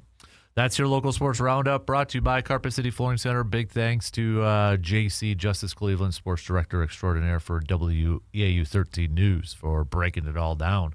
Let's take a quick break, and we'll get back to some football talk with the Green and Gold coming off their victory last night against the Steelers. And back to your text, too. Hit us up, 715-830-1912. Quick break, and we'll be back in just a couple minutes.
Packers improving to 5-1 last night after last night's victory against the Pittsburgh Steelers, against former friend Mr. Aaron Charles Rodgers.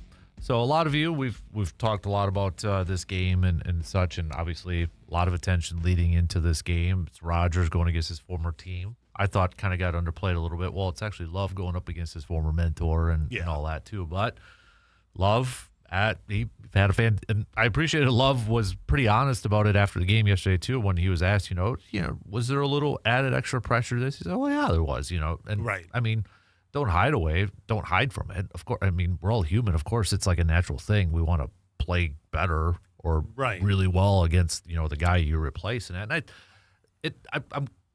the overall feeling I got from last night's game too. I never had like this animosity like it was when Favre was with the Vikings. Like, I just want to beat this guy, sort of thing. Right, and I think that's because Rodgers in the press wasn't like, "Oh, I'm out. My whole goal is to beat the Packers," which it is, and a guy who's probably the most competitive person in the world. And I think Chris Collinsworth was touching on it. It's like he's all happy and stuff, but deep down, this is a guy who remembers everything. Yep. And I still, at that same time, I think he still has all that respect though for Green Bay too. I think he does too. I think you see a guy, he's in his 40s now, and I think after what was a tumultuous, let's say 3 years, and a lot going on, I think it kind of culminated with like maybe the Netflix documentary and stuff like that, and all the stuff that maybe going to an organization like the Jets that is not run that well. Right. You know, the Woody Johnson stuff, all the talk, even though they got their first win this weekend, there's a lot of talk about him and how that organization, to go from the Packers, which I think, you know, I don't think guys really appreciate what it's like playing in Green Bay if they've never played somewhere else, and then go to somewhere like this. And I think that maybe made Aaron Rodgers look like, okay, I think I had it pretty good there. Yeah. Even with all the stuff that happened, I think they handled it pretty well. Gave me a chance somewhere else. Yeah. And I think the Steelers are known as a really good organization too. Very similar in a lot of aspects. So I think that has maybe given a little more perspective. And I think, so he was very, very appreciative of what the Packers have given him. Yep. In his life. So, yeah, it wasn't that. I remember that first Favre matchup and it just being like Favre still angry. Yep. Packers still kind of angry, and, you know, Rodgers wanting to go out there and just beat Favre to show, because I think there was still some animosity between them, too. I think that lasted for a while, too. So, yeah, it was a much more friendly, just like, okay, let's do this. And I think that's what it was. And then in the end, Jordan Love showed why he's the quarterback for the Packers right now. And nothing, you know, Rodgers did what he could do, but Love was the better quarterback last night. Yeah, I think it's as simple as that. Right. He was the better quarterback. He performed better. I mean, he had across the board, his teammates performed better too, specifically in the second half. Yeah. For a lot of that, Steelers kicker was better. But oh boy. Yeah, but no, it's. Do you feel like too? Like I said this last week. I felt like if this game was at Lambeau, you know, people were like, "Oh, boos," or no. I don't think he would have gotten booed or anything like that. Like if Rodgers got out there, I feel like he's kind of like. I don't know if this is part of it too, where, you know, he saw the Favre and like the waiting period of the time heals all wounds sort of thing, and that. And I thought it was kind of interesting where he said all week, you know, I'm going to retire as a Packer, which is like, oh, so is that being the ceremonial one day? He's like, that's good to hear too. Yeah, so I feel like kind of like what you were just saying too, a lot of reflection and that. I think when he left, I think a lot of fans were like, yeah, it's time. You know, it's just let's break up. It's time to move on. It's kind of worn out, you know, for whatever off-field stuff and all that. I feel like, I don't want to speak for everybody, but for Packers fans, are they ready to embrace Rodgers back to the Packers family when that time comes? I feel like they probably are. I think they are. Like I said, I think that there's been enough time where he has enough respect. I think Favre didn't have a lot of respect for the front brass of that organization when all of the stuff went down there. And I mean, what it took 8 years for basically him to come back when they retired his number. So, I mean, it took a while for things to kind of, and every time he came back into town, it was like a big thing. Anytime like he had a speaking engagement, it was like, oh, Favre's back. Is he ready to reunite and stuff like that? I just don't think there's that animosity, that level of animosity there. And I think it's good. It really is good. I think the relationship between Jordan Love and Aaron Rodgers is a lot better than what it was with Favre and Rodgers at that point too. So, yeah, I think there's it's fun to see. And I think it really helps that he's with the Steelers. Honestly, if he was with the Vikings. Oh, 100%. Because if you go to the Vikings, your whole job, and you've seen how many guys, starting with Favre, their job is to stick it to the Packers. Yeah. Like, that's what they want to do by playing for the Vikings. And I don't know if Aaron Jones is that kind of guy. Right. I don't see him being that much. But a lot of those guys have said specifically the idea of being able to line up against the Packers for 2 games is why they would go over there. So I think being in the Steelers, a team that the Packers so rarely play, that you knew this is it. Like, unless he goes to another team or they go to meet up in the Super Bowl, this is going to be the one time they're playing each other. So I think that too lessens everything. So all in all, it was a friendly game. Yeah. And I mean, he had the Steelers up at half, and it didn't look great for the Packers. No. They were controlling the tempo. I think they would tell you that they wish the Steelers would have scored more touchdowns than the 3 field goals. If there 4 field goals? 3 in the first half. Yeah.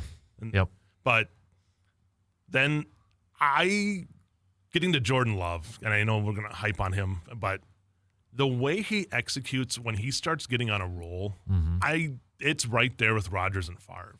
Like, when he's finding his reads and doesn't seem to be struggling, like when everything's clicking like that, last night was an example of it. I mean, 20 straight completions. Yeah, and it wasn't even like, I mean, there was a couple of throws you're the one hold your breath throw that he got to Watson. Yeah. But it got there. And he finds, and they said on the television, like, he finds a way, even if it's the ugliest looking throw, which that was not a great looking throw, but he gets it to the guys. And then when he's just doing the simple things, when he's got his reads going, and that there's so many weapons. I forgot about Savion Williams, really, until he scored the touchdown there. Right. I'm like, oh, yeah. Well, I was going through the wide receivers earlier, and I forgot about him, too, and he scored a touchdown for crying out loud. So they're so deep that this is what you've wanted to see with this offense. Right. Is to be able to do this. And even like a Golden kind of probably played a little bit of snaps. He was injured. They had him out there. He had one catch. But when he's healthy, when they have that full complement of wide receivers, and then you just throw in Tucker Kraft as maybe one of the top 5 tight ends now Easily in the right league. now. I mean, his yak is just ridiculous. Yeah. He's the best receiver on the team, honestly. Right now, he's the best receiver with a team that has a lot of skill. So the second half was probably the most complete half of football that they've played this season. That's the offense, maybe a little bit more from a running attack, but I mean that's the offense I think we all envisioned. Yeah. To see this. And I think it also kind of goes to the fact that Christian Watson has a big role within this offense.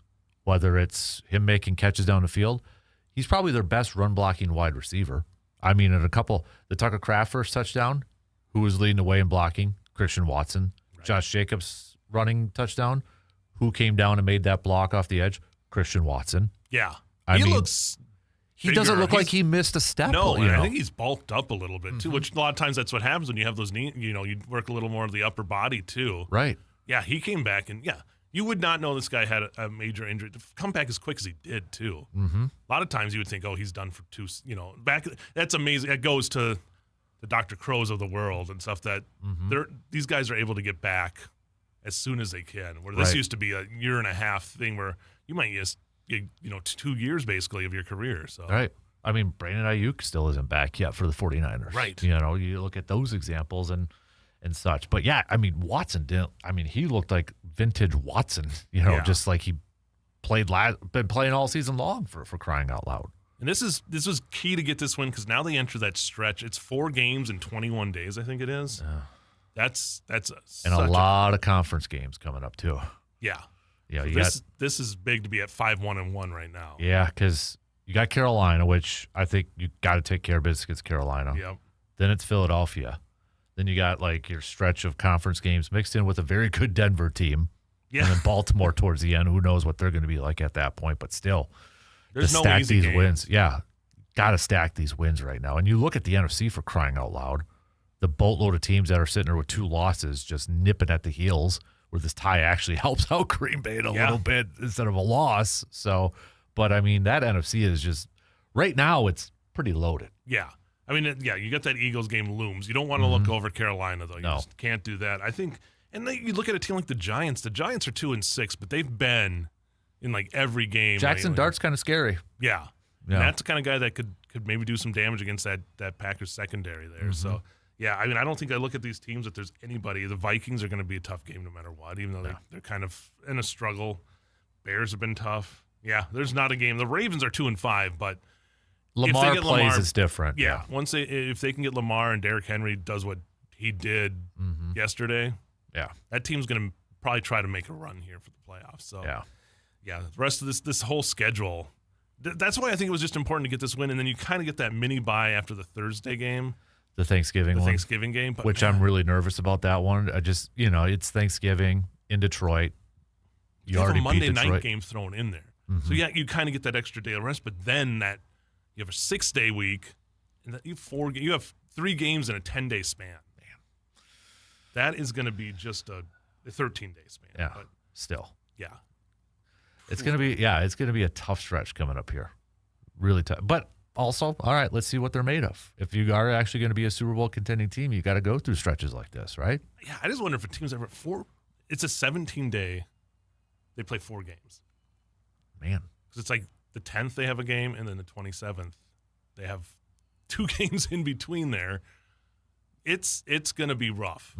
And that's where you got to hope that the team can stay healthy and then get to that mini bye. Right. But started with yesterday. Moves on to this week. That's what it does make me a little bit nervous. I will say this. Not a lot, a little. Coming off of a high like last night, you got Philly next week. Please don't overlook Carolina. Yeah, that's a kind of game where we've seen them in the past. And I think it helps it's at home at Lambeau. Yep. If it was on the road, I might be a little bit more nervous, just, but it's that one game in between, sandwiched in between two big games. It makes me a little bit nervous about. Yeah. I hope I'm overthinking it, but.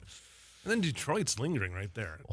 That's why I was talking to somebody yesterday who's a Lions fan. And I'm like, yeah, I'm scared to death for Thanksgiving just because that environment looks crazy. When I was watching the Buccaneers game, yeah, I'm like, and then it's like, okay, Green Bay already beat them, and it's like, who?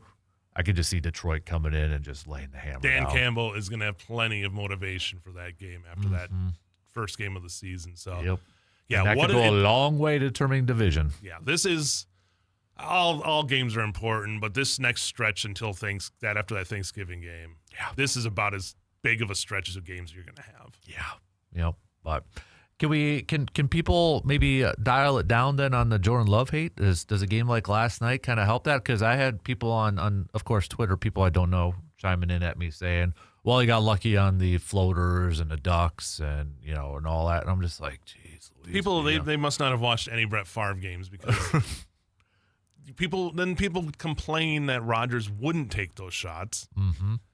Love's going to give you those shots. He's going to go for it once or twice a game, and where it's going to be a tight window and might not. Yeah, but he's going for it, and he made the throw. I can't complain about anything about last night's game. No, I really can't. I mean, that second half. I mean, to go 20 straight completions. He is a surgeon out there when it starts clicking, it clicks most of the time. I'm not saying it's not like he's struck, but there'll be times where he'll just have he's not. And that happened with Rodgers, happened with Favre. They're maybe a short little out they're having issues with. There was none of that in the second half. It was just right, precise. Well, even the one throw to Tucker Kraft, I don't know if this was a touchdown one, but when TJ was coming off and he had to kind of like change the arm angle just to get it by TJ Watt, it was almost like a sidearm throw a little bit. Jordan Love is getting to the point for me, and I know this doesn't mean anything, but from from a gut perspective, when he's on the field, I feel better. You know, like when Aaron was in his prime and that, I would remember saying, all right, come on, Aaron, got to make the play. You feel good when Aaron's on the field. Love is to that point or getting to that point for me where it's like, okay, I feel good. I feel confident. And I wasn't even, 16-7 at half. You could be a little bit worried, you're down more than a touchdown. But I just felt like the way that they have executed in second half of games and when they need to, when Jordan Love's back has been against the wall, he has stepped up this whole season. Yeah, that's why this narrative, like the Rex Ryans of the world saying, I just don't trust him when it's on the line. What have you seen? Right. The Dallas game, I think, to me, was like, oh, well, they almost didn't get the playoff. That's almost not just on him. Right. There's a whole bunch of things that go on there, but they did.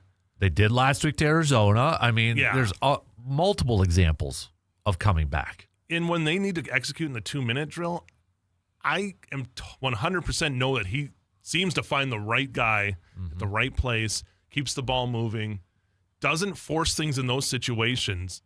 Spreads it out. Yeah. Yes. So I'm okay with him flying under the radar. Keep it flying under the radar. Like, I'm fine. Yep. Then people underestimate him to find out what happens, and that's, last night. Yep. There's people that were underestimating him going to that game and saw him complete 20 straight passes. Yep. And throw 3 touchdowns and outdo a legend. And there was a couple that were drops, too. Had completion percentage might have been a little higher. Yeah. Yeah.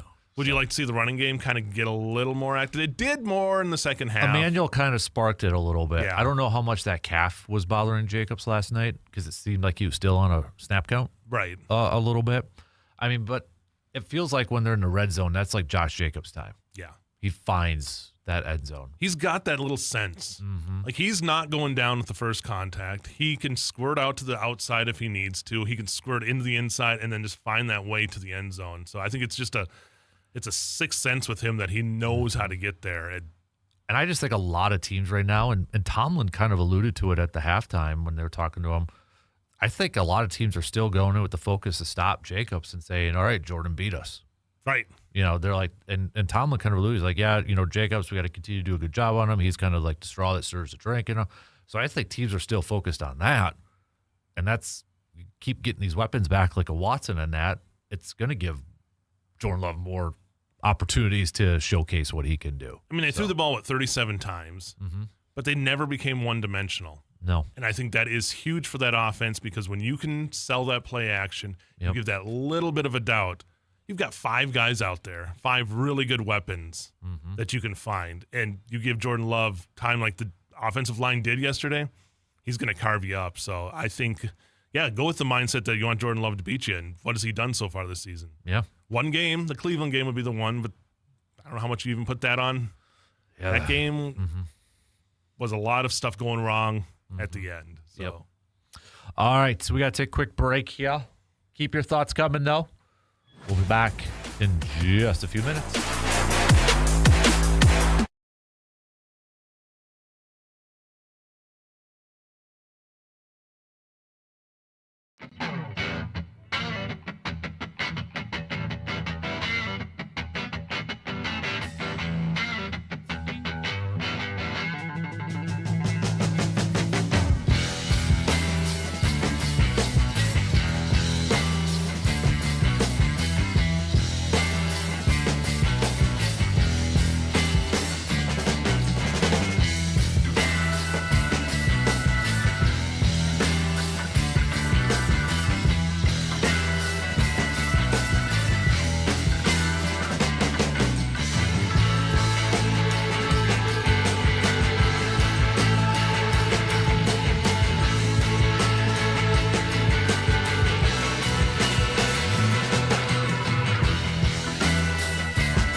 Only got about 15 minutes left until we're wrapping it up here.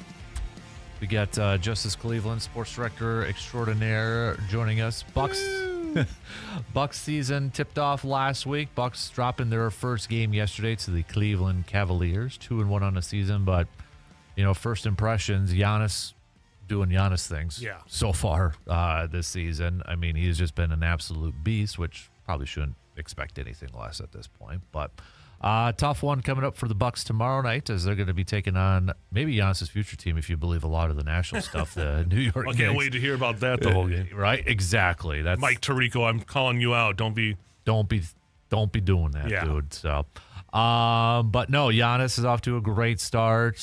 Even Miles Turner's a little off to a slow start, but it's the guards, it's the Cole Anthonys, it's the Simmons. I mean, those guys, Gary Trent Jr., Derry Bird dropping 20 last night. Getting the money now, and he's still playing like money. Yeah, there you go. Hit that big 30-footer towards the end of the game to make it interesting too. So, but we're only about a weekend, so hopefully nobody's really trying to make this is how this Bucks team's going to be this year. Still can't beat the Cavs and all that stuff. So first two games looked good. Mm-hmm. Last night, I mean, they were right in it with people forget how good the Cavaliers were last year. And the thing is it kind of looked like Bucks are going to be out of this one maybe by the start of the fourth, but then Giannis kind of took over in the third and really got back into it and such. So I'm excited to see the rest of. I'm cautiously optimistic with this Bucks team this year. To get 2-1 start the season. I mean, think about the Pacer fans right now. They're 0-3. Yeah. Now people are are they? It's like Pacers are going to be fine too. Mm-hmm. It's so early in the year, but of course we got the tournament starting here quick. Oh gosh, yeah. That group play coming up, and that's when the Bucks shine. That in-season tournament. Yeah. That worked out so great last year for the Bucks. They won it, and that's they should it's almost like a curse now. It's going to be like the Madden curse. Yeah, do you want to win? It's like the par 3 contest for the Masters. Yeah, yep. Like you don't want to win that because you can't win the big tournament. Exactly. Yep. I like having it but besides that, Giannis, all the talk during the offseason of does he want to be here? His whole family's there now. Mm-hmm. Everybody, well, except for one brother, which. Maybe Might still why not? happen. Why not? It makes the family get-togethers less awkward when you have 3 brothers on one team and the other one's like, "What about Miggy?" Right. And if you're the Bucks, okay, if that's going to keep him happy there, why put him not? on the herd? Yeah, that's why you have the herd. Yep. And we have Thanasis is coming in and getting the crowd is going nuts when he comes in. It's like the Ultimate Warrior. Yeah, it's so whatever you can do to keep him happy like that. But he's playing just so well. Yep. And you saw the behind the back pass that he had to Miles Turner late in the game last night. It's just this is a guy who's I think is happy in Milwaukee, and I would love if there can be a way to figure this out. That Tim Duncan spent his whole career in San Antonio, and the reason why is because San Antonio was near the top that whole time. Mm-hmm. So if you can find a way to keep the Bucks near the top, which I think they can, I hope he spends that career. And I mean. Again, it's tough for anybody to spend their whole career there, and if he leaves later, that's fine. But let's see what they can do this year, and I think the East is still wide open enough where they can make some kind of run.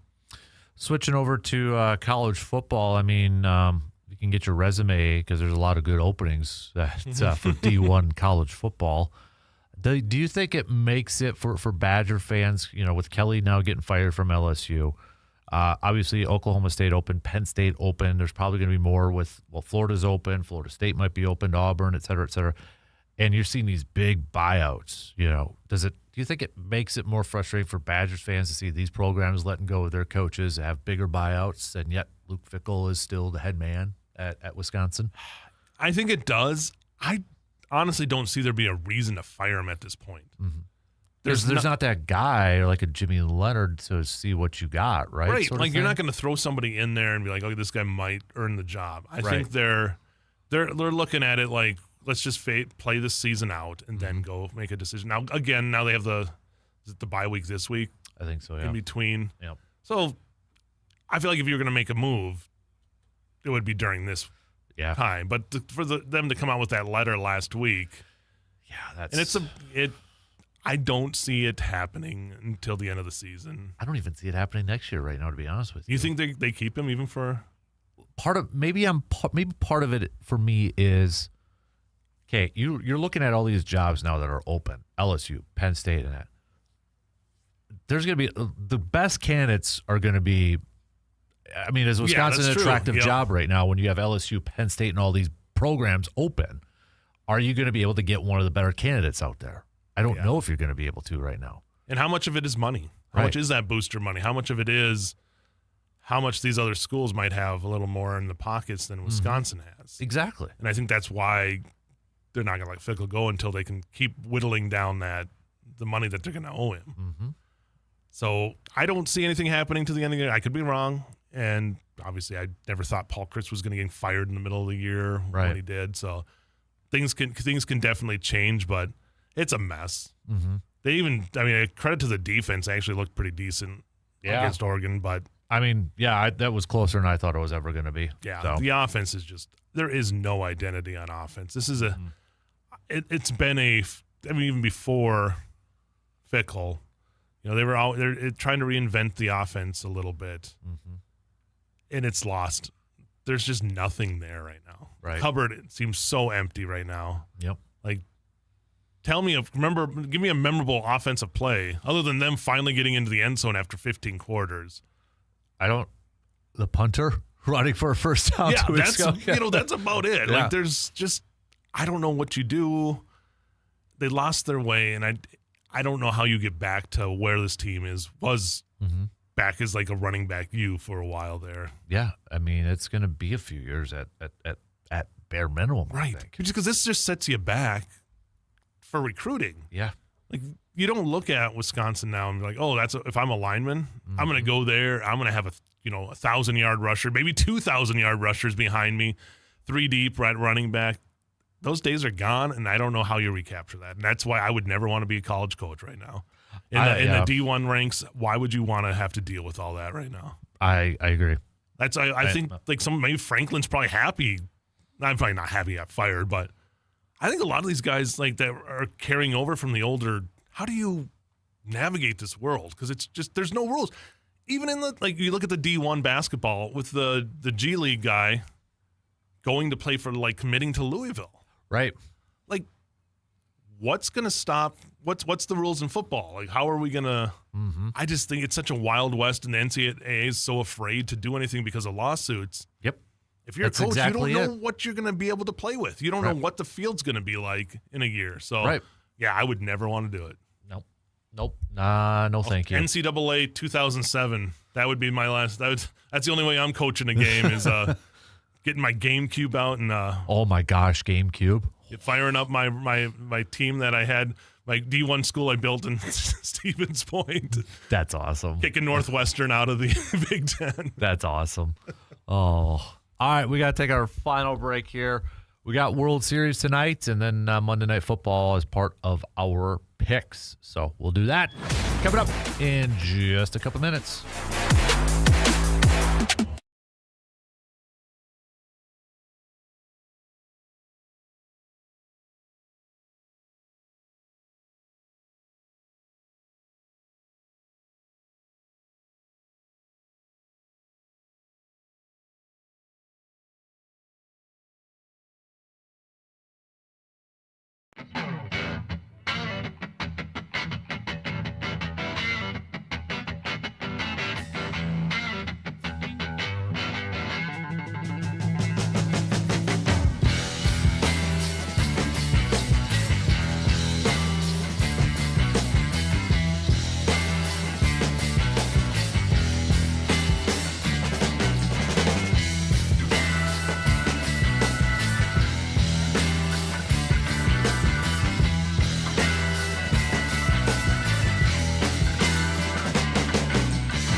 wrapping it up here this morning with our good friend, Mr. Justice Cleveland, sports director extraordinaire, WEAU 13 News. Let's wrap it up with some picks here. First off, Monday Night Football, the Marcus Mariota-led Washington Commanders versus the Kansas City Chiefs. Got to go with the Chiefs. They've kind of turned it around and looking more like the team. Yeah. I had written them off. Everybody's written off those Chiefs. They need something to put on the bulletin board. So I'm going to go Chiefs 35-24. Yeah, I'm going to go Chiefs. I think it's a comfortable win for them tonight, too. Yeah. Probably 30-17, something like that. So, Game 3, World Series. It moves to Los Angeles, tied at 1 apiece. Max Scherzer, Tyler Glasnow matchup between those two. How do you see this one going? I don't see the Dodgers going to the bullpen ever again. Dave Roberts is we're not taking out that starter unless we have to, because that bullpen is not something that you can write. I'm going to go with the Blue Jays. Dalton Varsho, big game. Home run in Game 1 of the World Series. That's going to be a cool moment. Gets the, I would say a 3-1 win. I think it's going to be a close game. Those are two. I mean, Scherzer, seeing that wily veteran. Yeah, seeing that bulldog come back out of him in the ALCS. I want to see that again here tonight in the World Series. I think you convinced me. I was going to go Dodgers, but I'll go Blue Jays now. All right. Yeah. Plus, I want the Blue Jays to win this one. I think all of us do at this point. But that's such a good. I mean, you got Alex Call with the Dodgers too, so we do have a lot of local connections between both these teams, which is kind of a cool thing to follow. But two Northwoods League guys getting a chance to play there in the World Series and play it out. Yep. But I wonder if Dale's going to a World Series game. I have to shoot him a text or something. Is he off in Dale in L.A.? Dale. I wanted a series of Vic and Dale in L.A. Just get the cameras following. Yes, that would be fun. But no, that's such a cool moment for that family too. To see Dalton over there, and that's we were talking about earlier. Tucker Kraft's going to probably get a nice contract after this year, and that Dalton might be in line for a nice contract somewhere too. Is Dalton going to get a bar or a restaurant like Tucker's got in South Dakota? Yeah, that's so South Dakota, right? That town looks just like the town we're in North Dakota, where I went my elementary school. Just the same thing, no stoplights. They made a big deal about that. I was well, most towns in North Dakota or Wisconsin don't have stoplights. That's why he fits with Green Bay, right? You're hearing this more this year, how he turned down NIL opportunities for other universities and stayed over in South Dakota to play college football. Yeah. That's pretty cool. So hopefully, if you want to take a hometown discount for Green Bay, just say Tucker. Don't. It's like Sioux Cash Falls. About the same size, right? Green Bay and Sioux Falls. All right, dude. Appreciate you stopping in and hanging out for a little bit, man. Have a good rest of your day, everybody. Enjoy the rest of Victory Monday. We'll be back at it tomorrow morning. Same place, same time, 6 a.m. We'll talk to you then. Bye.